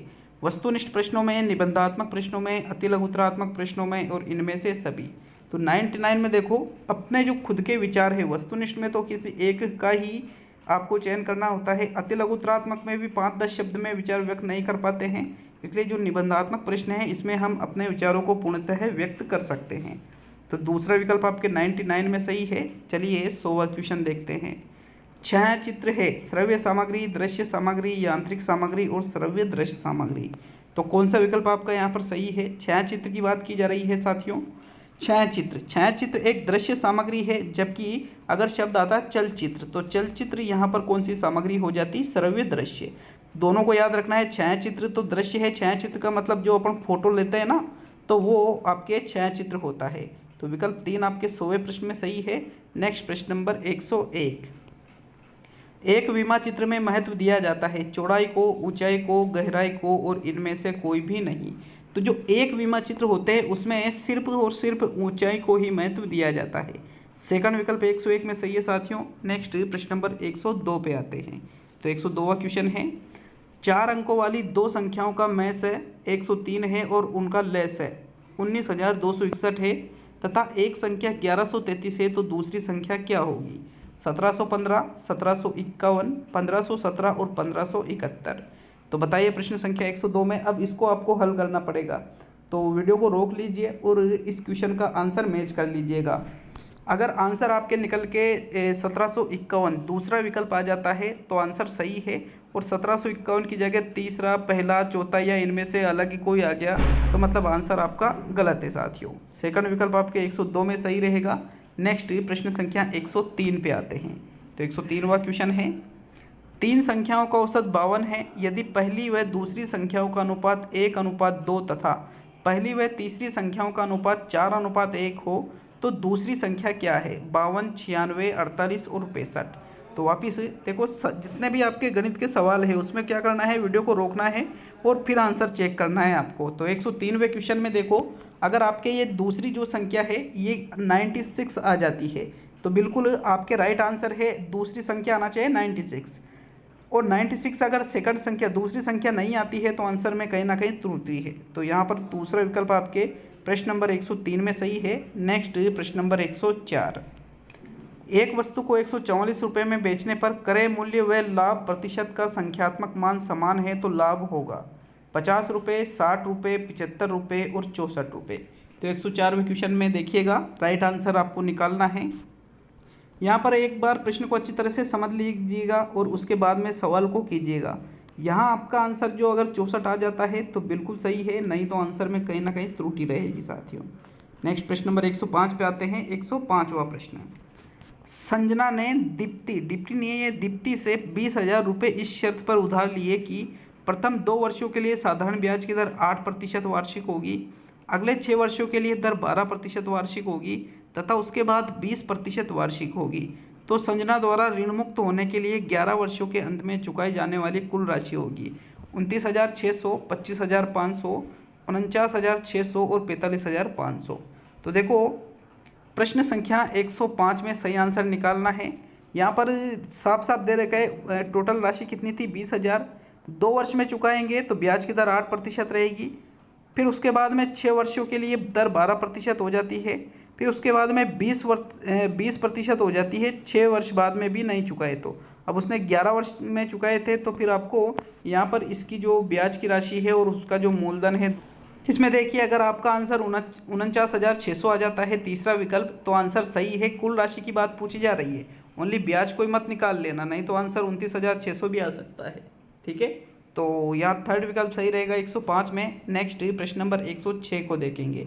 106वां क्वेश्चन है, निम्न में से सत्य कथन कौन सा है? वृत्त का व्यास सदैव उसके केंद्र से होकर गुजरता है, वृत्त की समस्त त्रिज्याओं का एक सिरा उभयनिष्ठ होता है, वृत्त चाहे छोटा हो या बड़ा उसके व्यास की लंबाई उसकी त्रिज्या की दुगनी होती है, और इनमें से सभी। तो सारे ही व्यास से संबंधित यहाँ पर प्रश्न हैं साथियों। राइट आंसर प्रश्न संख्या 106 में कौन सा रहेगा?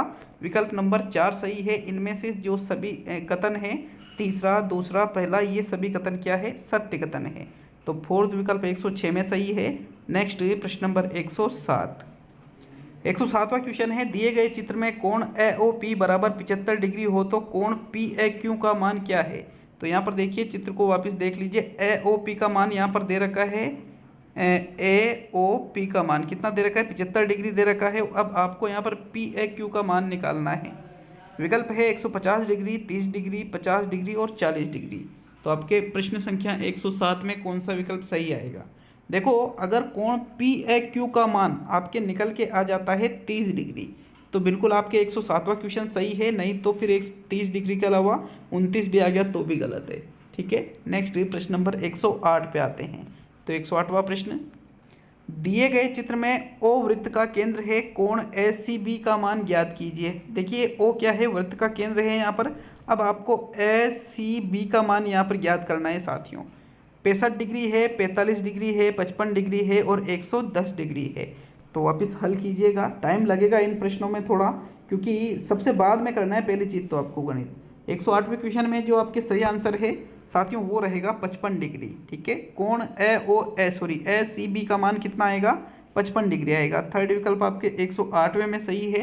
नेक्स्ट प्रश्न नंबर 109, प्राथमिक स्तर पर गणित शिक्षण का महत्व नहीं है, व्यवहारिक, सामाजिक, मानसिक और राजनीतिक। देखो व्यवहारिक भी, मानसिक भी, सामाजिक भी सभी हो सकते हैं, लेकिन राजनीतिक नहीं होगा साथियों। प्राथमिक स्तर पर राजनीतिक महत्व गणित का बिल्कुल भी नहीं होता है। चौथा विकल्प आपके प्रश्न नंबर 109 में सही है।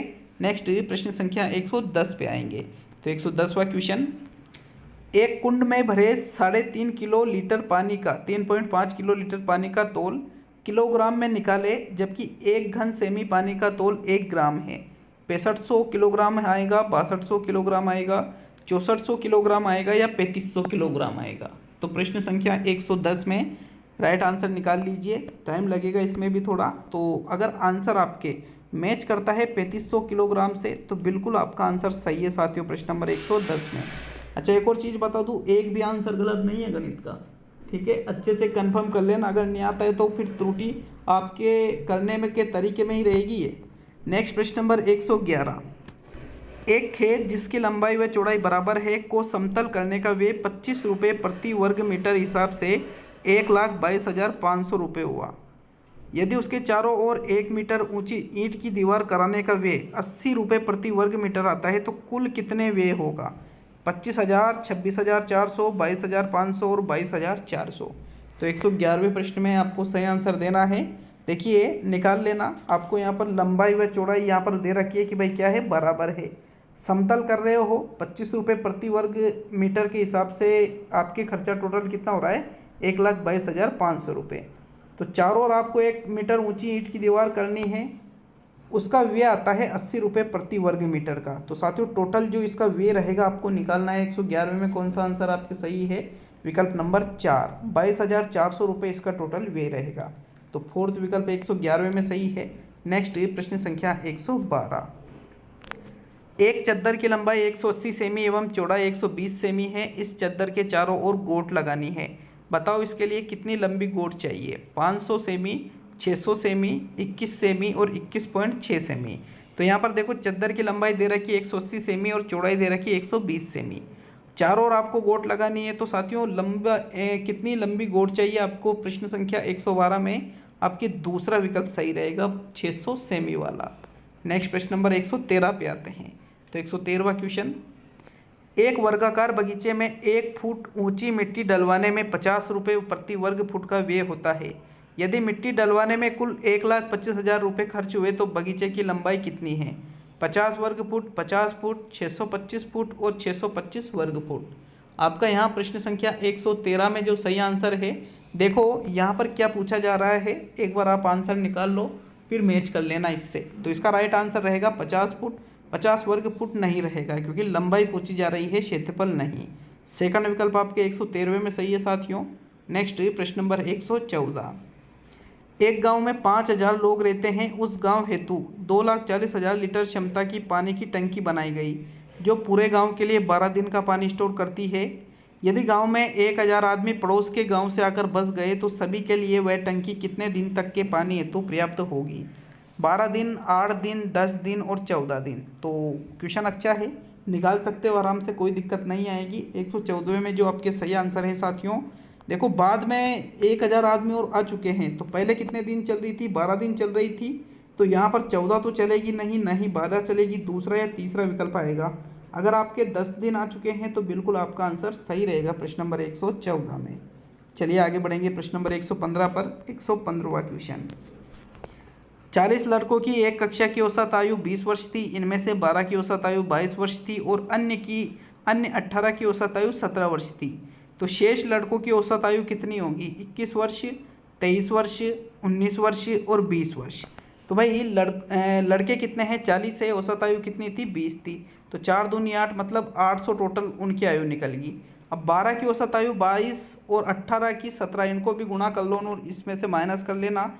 अगर आपके वहाँ पर फिर औसत आयु निकाल लेना साथियों, 115 में औसत आयु निकल के अगर आपके 23 वर्ष आती है तो बिल्कुल आपके आंसर आ जाएगा। सेकंड विकल्प 115 में सही है। नेक्स्ट प्रश्न नंबर 116। एक दुकानदार ने एक कंबल को 15% हानि से बेचा। यदि वह उसे 65 रुपये ज़्यादा में बेचता तो उसे 10% की हानि होती। कंबल का क्रय मूल्य कितना होगा? 1300 रुपये, 1225 रुपये, 950 रुपये, 1700 रुपये। तो भाई हानि कितनी थी? 15%। अगर 65 में ज़्यादा में बेचता तो 10% की हानि होती, मतलब 5 रुपये का अंतर आ जाता। ठीक है, मतलब सॉरी 5% का अंतर आ जाता 65 में। 65 में अगर 5% का अंतर आया तो 65 5 13, तो 1300 इसका राइट आंसर आ जाएगा, प्रथम विकल्प। तो प्रथम विकल्प आपके 116 में सही है। नेक्स्ट प्रश्न संख्या 117 पे आते हैं। 117वां क्वेश्चन है, यदि 16 वस्तुओं का क्रय मूल्य 20 वस्तुओं के विक्रय मूल्य के बराबर हो तो लाभ या हानि प्रतिशत होगी? 25% हानि, 20% लाभ, 25% हानि और 25% लाभ। 117 में कौन सा विकल्प आपके सही रहेगा? साथियों यहाँ पर देखिएगा, 16 वस्तुओं का क्रय मूल्य 20 वस्तुओं के विक्रय मूल्य के बराबर है, तो जो आपके यहाँ लाभ या हानि निकलेगी इसमें 25% लाभ आपका निकलेगा। चौथा विकल्प 117 में सही है। नेक्स्ट प्रश्न संख्या 118 पे आएंगे। तो 118वां क्वेश्चन देखेंगे आपके प्रश्न संख्या 118। साथियों, अमित अपना धन बैंक में 2 वर्ष अधिक रखता है, उसे 440 साधारण ब्याज अधिक प्राप्त होता है। यदि बैंक की दर 4% वार्षिक है तथा अमित द्वारा बैंक में जमा राशि है तो 6800 रुपये, 4200 रुपये, 4250 रुपये, ये 4500 नहीं है, ये 5500 टाइपिंग मिस्टेक हो गई थी इसमें। तो यहाँ पर देखिएगा चौथा विकल्प क्या है, 5500 रुपये है। इसके आधार पर आपको निकाल लेना है। तो यहाँ पर बैंक में जमा राशि निकालना है आपको। भाई टाइम दे रखा है 2 वर्ष, फिर ब्याज कितना है 440 है, दर दे रखी है 4%, तो यहाँ पर मतलब आपका मूलधन निकलेगा। मूलधन आएगा साथियों इसका 5500 रुपये। विकल्प नंबर 4 सही है, लेकिन टाइपिंग मिस्टेक की वजह से इसमें 4500 हो गया था, तो 5500 इसका राइट आंसर आ जाएगा। नेक्स्ट प्रश्न नंबर 119। 119वां क्वेश्चन है, अमित ने कुछ राशि बैंक में जमा करवाई। 6 वर्षों के बाद अपना बैंक खाता बंद करवाते समय उसे कुल 11,050 रुपये प्राप्त हुए। यदि बैंक 5% वार्षिक साधारण ब्याज की दर से ब्याज देता है तो अमित द्वारा बैंक में जमा करवाई गई राशि थी 7500 रुपये, 9000 रुपये, 8850 रुपये और 8500 रुपये। तो देखो यहाँ पर टाइम दे रखा है आपके 6 वर्ष, साधारण ब्याज की दर दे रखी है 5%, तो यहाँ पे राशि भी है 11,050 रुपये आपके पास। तो साथियों यहाँ पर आपको क्या निकालना है, अमित द्वारा बैंक में जमा करवाई गई राशि, मतलब आपको मूलधन देखना है। ये 11,050 रुपये क्या है आपके मूलधन प्लस ब्याज दोनों मिलाकर मिश्रधन है ये। ठीक है, तो 119वें क्वेश्चन में आपके जो सही आंसर निकल के आता है वो रहेगा साथियों 8,500 रुपये। अब अंतिम और 120वां क्वेश्चन देख लेते हैं, मतलब खंड 4 का अंतिम। निम्न में से सबसे छोटी व सबसे बड़ी भिन्न कौन सी है? तो देखो पहली भिन्न है 1/5, दूसरी है 1/7, तीसरी है 2/7, फिर चौथी भिन्न है 3/28, पाँचवीं है 3/14 और छठी और अंतिम भिन्न है 6/25। तो निकाल के देख लीजिए, पहला विकल्प क्या है 1/7 व 3/28, दूसरा है 3/28 व 1/7, तीसरा है 3/28 व 2/7 और चौथा है 1/7 व 6/25। तो 120वें क्वेश्चन का जो सही आंसर निकल के आता है, देखो सबसे छोटी भिन्न इनमें 3/28 है और सबसे बड़ी भिन्न 2/7 है। ठीक है, तो यहाँ थर्ड विकल्प आपके 120वें क्वेश्चन में सही है। ये खंड 4 पूरा हुआ जिसको मैंने हल नहीं कराया है, तो इसमें आंसर तो बता दिए, चेक कर लेना मिला करके। बाकी खंड 5 को अच्छी तरह से समझते हुए करेंगे साथियों। तो चलिए बढ़ते हैं खंड 5 की ओर। तो साथियों खंड 5 पे हम आ चुके हैं। देखिए खंड 5 में पर्यावरण शिक्षण के 30 प्रश्नों को हल करेंगे। 120 प्रश्न हम हल कर चुके हैं। अब यहाँ पर 121 से लेकर के 150 तक के जो प्रश्न हैं वो पर्यावरण के हैं। राजस्थान जीके के भी बहुत सारे प्रश्न हैं। लेवल 2 वाले चाहे तो इसको कर सकते हैं, और जिसने लेवल 1 का फॉर्म डाल रखा है बिल्कुल इसको कंपलसरी करना है साथियों। तो चलिए प्रश्न संख्या 121 है, बिल्कुल लास्ट में कमेंट करके जरूर जाइएगा। तो क्या है प्रश्न नंबर 121, इनमें से संयुक्त परिवार की विशेषता नहीं है। सामूहिक पक्ष पर बल, भावनात्मक जुड़ाव, आत्मनिर्भरता और सहनिवास। तो देखिए, एक जो संयुक्त परिवार होता है इसमें सामूहिक पक्ष पर बल दिया जाता है, भावनात्मक जुड़ाव होता है सदस्यों का आपस में, सहनिवास एक साथ निवास करते हैं, लेकिन आत्मनिर्भरता ये एकल परिवार के अंतर्गत आता है। मतलब विकल्प नंबर आपका 3 सही है प्रश्न नंबर 121 में। नेक्स्ट आगे बढ़ेंगे साथियों प्रश्न नंबर 122 पर। तो 122वां क्वेश्चन है, एम्फोटेमाइन उदाहरण है उद्दीपक दवाओं का, अवसादक दवाओं का, विभ्रांतिकारक दवाओं का और स्वापक दवाओं का। तो देखिए, एम्फोटेमाइन एक विशेष प्रकार की दवा है जो कि उद्दीपक दवाओं के अंतर्गत आती है। किसके अंतर्गत आती है? उद्दीपक दवाओं के। देखो जैसे खिलाड़ी वगैरह है, जैसे दौड़ने से पहले या फिर अन्य कोई खेल जिम्नास्टिक वगैरह, तो इन खेलों से पहले इन दवाओं का सेवन करते हैं साथियों, तो उनमें कुछ अलग ही ऊर्जा का संचार होता है। ठीक है, तो ये उद्दीपक दवाओं का उदाहरण है। यहाँ पर प्रथम विकल्प आपके सही है प्रश्न संख्या 122 में। नेक्स्ट प्रश्न नंबर 123 पे आते हैं। तो चलिए 123वां क्वेश्चन देखते हैं। स्मोकलेस तंबाकू पर बैन लगाने वाला पहला राज्य कौन सा है? राजस्थान, असम, हिमाचल प्रदेश और अरुणाचल प्रदेश। तो देखिए, स्मोकलेस तंबाकू पर सबसे पहले जिस राज्य के द्वारा बैन लगाया गया था, राजस्थान नहीं था, अरुणाचल प्रदेश नहीं था, हिमाचल प्रदेश नहीं था, बल्कि वो भारत का राज्य असम था साथियों। सेकंड विकल्प आपके 123 में सही है। नेक्स्ट प्रश्न नंबर 124 पे आते हैं। तो 124वां क्वेश्चन है, रासायनिक पदार्थों से निर्मित प्रथम कृत्रिम रेशा है नायलॉन, पॉलिस्टर, टेरोलिन और डेक्रोन। तो देखो, डेक्रोन है ये, डेक्रान नहीं है, डेक्रोन। अब एक चीज़ हमेशा याद रखिएगा, ये चारों ही रेशे प्राकृतिक रेशे नहीं हैं, बल्कि ये चारों ही कृत्रिम रेशे हैं। तो लेकिन यहाँ पर प्रथम पूछा है, प्रथम कृत्रिम रेशा। तो साथियों देखो, पॉलिस्टर, डेक्रोन, टेरोलिन नहीं है, बल्कि नायलॉन जो है ये प्रथम कृत्रिम रेशा था। विकल्प एक आपका 124 में बिल्कुल सही है। याद रखिएगा अच्छी तरह से, नायलॉन ही वो प्रथम कृत्रिम रेशा है जो रासायनिक पदार्थों से जिसका निर्माण किया गया था। तो चलिए आगे बढ़ेंगे प्रश्न नंबर 125 पर। 125वां प्रश्न, जम्मू कश्मीर से संबंधित वस्त्र नहीं है कसाबा, फिरन, राहिदे और तरंगा। देखो, जम्मू कश्मीर में इनमें से कौन सा वस्त्र नहीं पहना जाता है? आपको प्रश्न संख्या 125 में सही विकल्प का चुनाव करना है मित्रों। देखो, राइट आंसर देखते हैं तो कौन सा आंसर सही है आपके? राहिदे। राहिदे जम्मू कश्मीर का वस्त्र नहीं है साथियों। बाकी कसाबा, फिरन, तरंगा ये तीनों ही वस्त्र जम्मू कश्मीर के हैं। तो मतलब तीसरा विकल्प सही है आपके 125 में। नेक्स्ट प्रश्न संख्या 126 पे आते हैं। तो 126वां प्रश्न, मेरिन कल्चर का संबंध है डेयरी विकास से, मछली पालन से, मधुमक्खी पालन से और मुर्गी पालन से। तो भाई जो मेरिन कल्चर है इसका संबंध किससे है साथियों? 126 मोस्ट इंपॉर्टेंट क्वेश्चन है। हमको ये तो पता है कि भाई जो पीसी कल्चर है वो मछली पालन से संबंधित है, लेकिन जो मेरिन कल्चर है इसका संबंध भी मछली पालन से ही होता है। तो इस मोस्ट इंपॉर्टेंट क्वेश्चन को याद रखिएगा। विकल्प नंबर आपका 2 सही है प्रश्न नंबर 126 में। नेक्स्ट प्रश्न संख्या 127 पे आते हैं। तो चलिए 127वां क्वेश्चन देखेंगे। ये देखिएगा मित्रों, राजस्थान के निम्न उद्योगों में से कौन सा खनिज आधारित उद्योगों में नहीं आता है? घिया पत्थर पिसाई उद्योग, मूर्ति उद्योग, संगमरमर एवं ग्रेनाइट उद्योग और लाख एवं रेशम उद्योग। तो भाई जो खनिज आधारित उद्योग है राजस्थान के, उसके अंतर्गत इनमें से कौन सा नहीं आएगा? दिए गए विकल्पों में से उस विकल्प का चुनाव कीजिए जो कि सही है साथियों। तो सोच लीजिए, देख लीजिए अच्छी तरह से, देखते हैं राइट आंसर कौन सा है। चौथा विकल्प सही है साथियों। लाख एवं रेशम उद्योग जो है ये वन आधारित उद्योगों में आते हैं। किस में आते हैं? ये वन आधारित उद्योगों में। बाकी संगमरमर, मूर्ति और घिया पत्थर तीनों ही ये खनिज आधारित उद्योगों के अंतर्गत आ जाते हैं। तो चौथा विकल्प आपके 127 में सही है। नेक्स्ट प्रश्न नंबर 128 मोस्ट इंपॉर्टेंट क्वेश्चन है उपभोक्ता की दृष्टि से, मतलब उपभोक्ता वाले टॉपिक की दृष्टि से। उपभोक्ता संरक्षण अधिनियम लागू हुआ 24 दिसंबर 1987, 24 दिसंबर 1986, 15 अप्रैल 1986 और 15 अप्रैल 1987। तो भाई सभी को ये तो पता होगा कि भाई उपभोक्ता संरक्षण बना तो 1986 में था, लेकिन लागू 1987 में हुआ।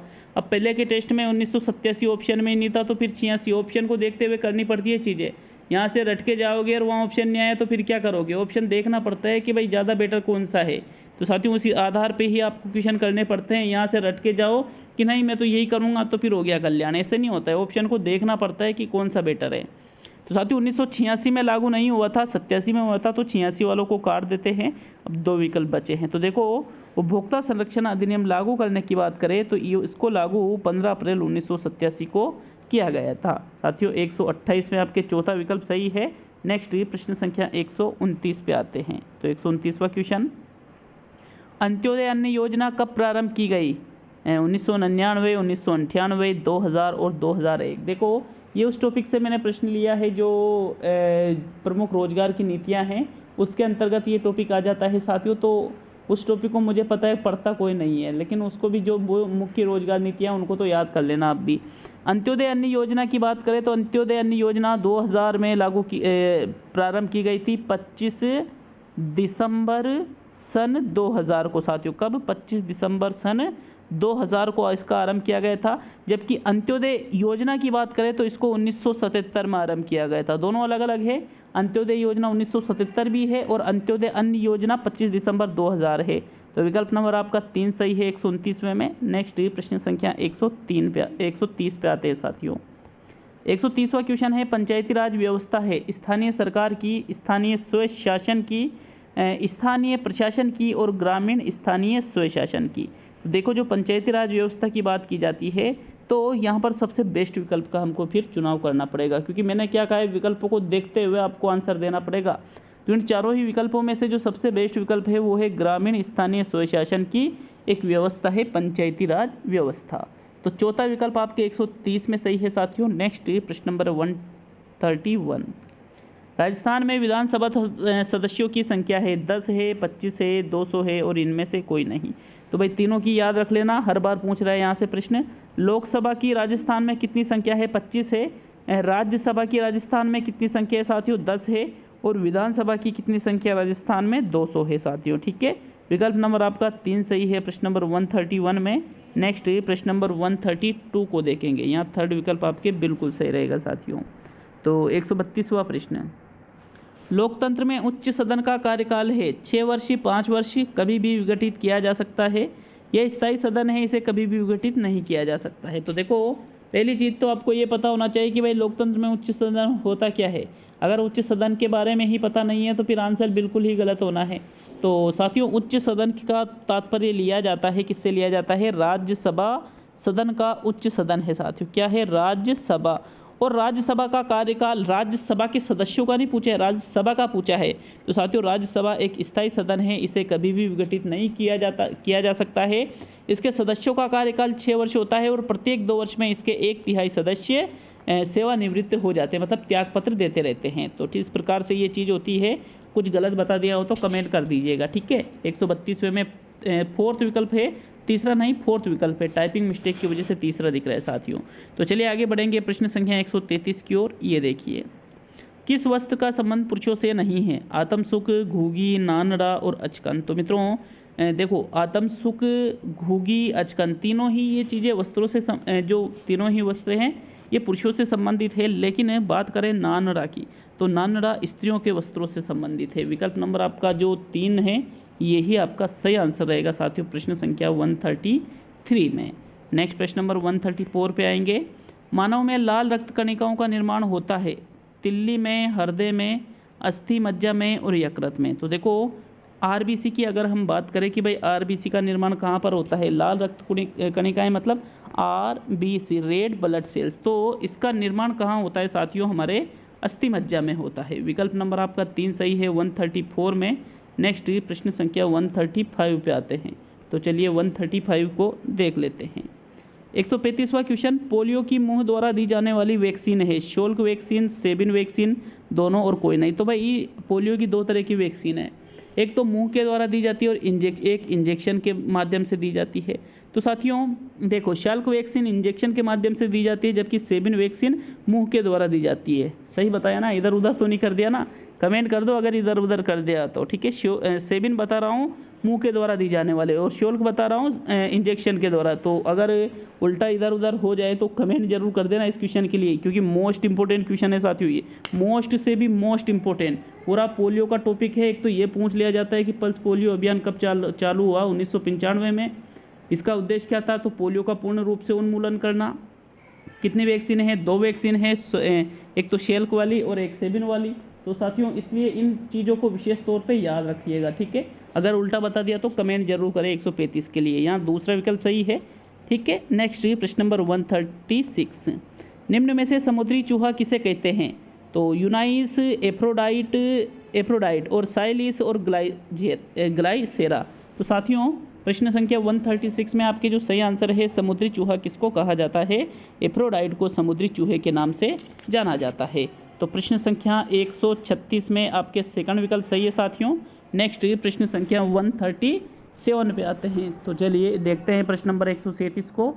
ये देखिए, लुप्त हो रही प्रजातियों, उनके आवास एवं उनकी संख्या आदि के बारे में सूचना किस बुक में दी जाती है? किस पुस्तक में दी जाती है? पुस्तक लिखना चाहिए था, लेकिन आपको पता है आधी इंग्लिश आधी हिंदी बोलता हूँ मैं। पीली पुस्तक, जैव विविधता खतरे में, रेड डाटा पुस्तक या पर्यावरण संरक्षण बुक। तो साथियों देखिए, यहाँ पर जो लुप्त हो रही प्रजातियाँ, मतलब जो प्रजातियाँ लुप्त होने की कगार पे है या फिर लुप्त हो रही है, उनकी जो संख्या, उनकी जो सूचनाएं हैं वो रेड डाटा पुस्तक में लिखी जाती है। विकल्प नंबर आपका 3 सही है साथियों प्रश्न नंबर 137 में। नेक्स्ट प्रश्न नंबर 138 पे आते हैं। तो 138वां प्रश्न देखिएगा। 138वें क्वेश्चन को क्लेथरेट कहा जाता है। थल में, नभ में, समुद्र में, सभी जगह। सॉरी, कहा जाता है नहीं, पाया जाता है। ये क्लेथरेट कहाँ पर पाया जाता है? तो साथियों क्लेथरेट इनमें से कौन सा विकल्प आपका सही है जहाँ पर क्लेथरेट पाया जाता है? 138वें में आपका जो सही आंसर है, क्लेथरेट समुद्र में पाया जाता है साथियों। ये भी बहुत ही ज़्यादा महत्वपूर्ण प्रश्न है, याद रखिएगा इसको भी। नेक्स्ट प्रश्न नंबर 139 है, राजस्थान का कौन सा कस्बा अपने दरियों के लिए विख्यात है? लवाण, टोंक, नागौर और जैसलमेर। तो भैया यहाँ पर पहली चीज़ तो है, कस्बा पूछा है तो नागौर, टोंक, जैसलमेर ये कस्बे थोड़ी, ये तो सिटियाँ हैं। लवाण नामक जो कस्बा है साथियों, ये अपने दरियों के लिए विख्यात है, संपूर्ण विश्व में विख्यात है, प्रसिद्ध है ये। विकल्प एक आपके 139 में सही है। नेक्स्ट प्रश्न नंबर 140, 140वां क्वेश्चन, आंत्रशोथ या टाइफाइड का कारण है? दूषित भोजन, वंशानुगतता, संक्रमण और इनमें से सभी। तो भाई जो टाइफाइड है ये इनमें से सभी नहीं होगा, वंशानुक्रम के कारण भी नहीं होता है, संक्रमण नहीं, बल्कि ये दूषित भोजन करने के कारण होता है साथियों टाइफाइड।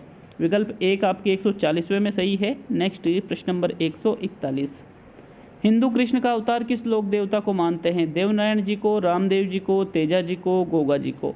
तो हिंदू तो कृष्ण का अवतार और मुस्लिम है राम सपीर का अवतार इनको कहते हैं। और इन लोक देवता का नाम क्या है साथियों? रामदेव जी है। दूसरा विकल्प 141 में सही है। नेक्स्ट प्रश्न नंबर 142, सौरमंडल से संबंधित असत्य कथन कौन सा है? सौरमंडल का सबसे बड़ा ग्रह बृहस्पति ग्रह है। सौरमंडल का सबसे छोटा ग्रह नेपच्यून है। खगोलीय संघ के अनुसार हमारे सौरमंडल में 8 ग्रह है और पृथ्वी, शुक्र व मंगल ग्रह के मध्य स्थित है। तो देखो प्रश्न संख्या 142 में सौरमंडल से संबंधित आपको असत्य कथन देखना था। कौन सा कथन यहाँ पर असत्य है साथियों? देखो सौरमंडल का सबसे बड़ा ग्रह बृहस्पति ही है, सही है ये तो, लेकिन सबसे छोटा ग्रह नेपच्यून नहीं है। नेपच्यून यहाँ पर गलत दे रखा है, बुध ग्रह सबसे छोटा है साथियों। देखो सौरमंडल में 8 ही ग्रह है और जो हमारी पृथ्वी है ये शुक्र और मंगल ग्रह के बीच में भी स्थित है, तो ये भी सही हो गया। मतलब सेकंड विकल्प 142वें में सही है। नेक्स्ट प्रश्न संख्या 143 को देखेंगे, माउंट एवरेस्ट पर चढ़ने वाली सबसे उम्रदराज महिला पर्वतारोही इनमें से कौन सी है? संगीता बहल, मालावत पूर्णा, प्रेमलता अग्रवाल और बछेंद्री पाल। तो भाई बछेंद्री पाल ने तो सबसे पहले भारतीय महिला है ये जिन्होंने सबसे पहले माउंट एवरेस्ट पर फतह हासिल की थी। मालावत पूर्णा सबसे कम उम्र की है और प्रेमलता अग्रवाल 48 में की थी शायद इन्होंने, लेकिन साथियों जो संगीता बहल है 2018 में इन्होंने 53 वर्ष की उम्र में माउंट एवरेस्ट पर चढ़ने का रिकॉर्ड बना लिया है। तो फिर संगीता बहल यहाँ पर सही रहेगा। प्रश्न संख्या 143 में प्रथम विकल्प सही है। नेक्स्ट ये प्रश्न नंबर 144 को देखेंगे। तो आपके 144वां प्रश्न क्या है साथियों? EIA का पूरा नाम है environment and industrial act, environment and impact activities, environment impact assessment, environmentally important activity. तो साथियों EIA बहुत ही ज़्यादा महत्वपूर्ण है ये प्रश्न। EIA का पूरा नाम इन्वायरमेंट पर्यावरण, इम्पैक्ट असेसमेंट पर्यावरण प्रभाव आकलन, इसका हिंदी में नाम है और इंग्लिश में क्या नाम है? Environment impact assessment. विकल्प 3 आपके 144वें में सही है। नेक्स्ट प्रश्न नंबर 145, परियोजना विधि का चरम सोपान कौन सा है? परिस्थिति बनाना, परियोजना का चुनाव करना, उद्देश्यों का निर्धारण करना और परियोजना को लिखना। तो देखो अंतिम मतलब लास्ट वाला सोपान आपको बताना है, तो परियोजना विधि का जो लास्ट सोपान है वो है परियोजना को लिखना, जिसको लेखा जोखा करना या आलेखन करना भी कहा जाता है साथियों। चौथा विकल्प 145वें में सही है। नेक्स्ट प्रश्न नंबर 146, प्राथमिक स्तर पर पर्यावरण शिक्षण होना चाहिए कैसा? रटने पर आधारित, आगमन विधि पर आधारित, खेल व मनोरंजन पर आधारित और कोई नहीं। तो कोई नहीं को हटा देंगे क्योंकि रटने वाले को भी हटा देंगे, प्रथम विकल्प भी हट गया, तो दूसरा या तीसरा। तो मित्रों प्राथमिक स्तर पर जो पर्यावरण शिक्षण है वो कैसा होना चाहिए? खेल और मनोरंजन पर आधारित। दूसरा विकल्प अगर तीसरा नहीं होता तो दूसरा सही करते, लेकिन तीसरा सबसे बेस्ट है, इसलिए 146वें में तीसरे विकल्प का हम चुनाव कर रहे हैं और यही बिल्कुल सही माना जाएगा 146 में थर्ड विकल्प। प्रश्न नंबर 147, बालक के विषयगत कौशल का मापन निम्न में से किसके द्वारा किया जाता है? ब्लूप्रिंट, निष्पत्ति परीक्षण, निदानात्मक परीक्षण, उपचारात्मक परीक्षण। भाई उपचारात्मक परीक्षण में तो हम कमजोरियां दूर करते हैं, इसमें कौशल का मापन नहीं किया जाता है बल्कि कमजोरियों की जानकारी ली जाती है। ब्लूप्रिंट प्रश्न पत्र की आधारशिला है, मतलब निष्पत्ति परीक्षण जो है यही आपका आंसर है साथियों। इसमें आप विषयगत कौशल का मापन आसानी से कर सकते हो कि बालक ने कितनी उपलब्धि हासिल की है। तो विकल्प नंबर आपका 147 में सही है। प्रश्न नंबर 148, पर्यावरण अध्ययन की शिक्षा का आशय है पर्यावरण के संबंध में सही जानकारी एवं कौशलों का विकास, पर्यावरण संकट पर विचार व्यक्त करना, परीक्षा में अच्छे अंक प्राप्त करना और पर्यावरण का विकास करना। तो साथियों अच्छे अंक प्राप्त करना नहीं है, पर्यावरण संकट पर विचार व्यक्त करना भी नहीं है, विचार व्यक्त करने से काम नहीं चलेगा, बल्कि पर्यावरण का विकास करे ये जरूरी नहीं है, क्योंकि साथियों शिक्षा से ही विकास नहीं होता है, कार्य करना पड़ता है और हर एक पर्यावरण सीखने वाला पर्यावरण का विकास नहीं करता है। तो जो सबसे बेस्ट आंसर है वो कौन सा रहेगा? प्रथम विकल्प, पर्यावरण के संबंध में सही जानकारी एवं कौशलों का विकास करना पर्यावरण अध्ययन की शिक्षा होती है। विकल्प 1 सही है 148 में। नेक्स्ट आते हैं प्रश्न नंबर 100।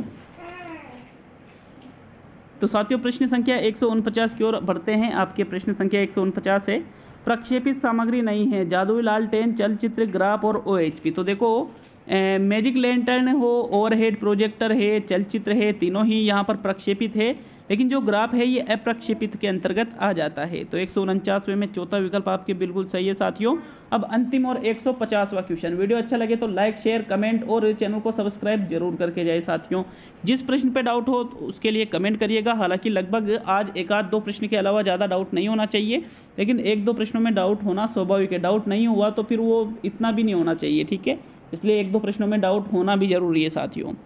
अनुसंधान विधि का आविष्कार किसने किया? डाल्टन, आर्मस्ट्रॉन्ग, ब्लूम और जॉन ड्यूई। तो साथियों डाल्टन ने नहीं किया, ना ही ब्लूम ने, ना ही जॉन ड्यूई ने, बल्कि आर्मस्ट्रॉन्ग के द्वारा अनुसंधान या खोज विधि का प्रतिपादन किया गया था।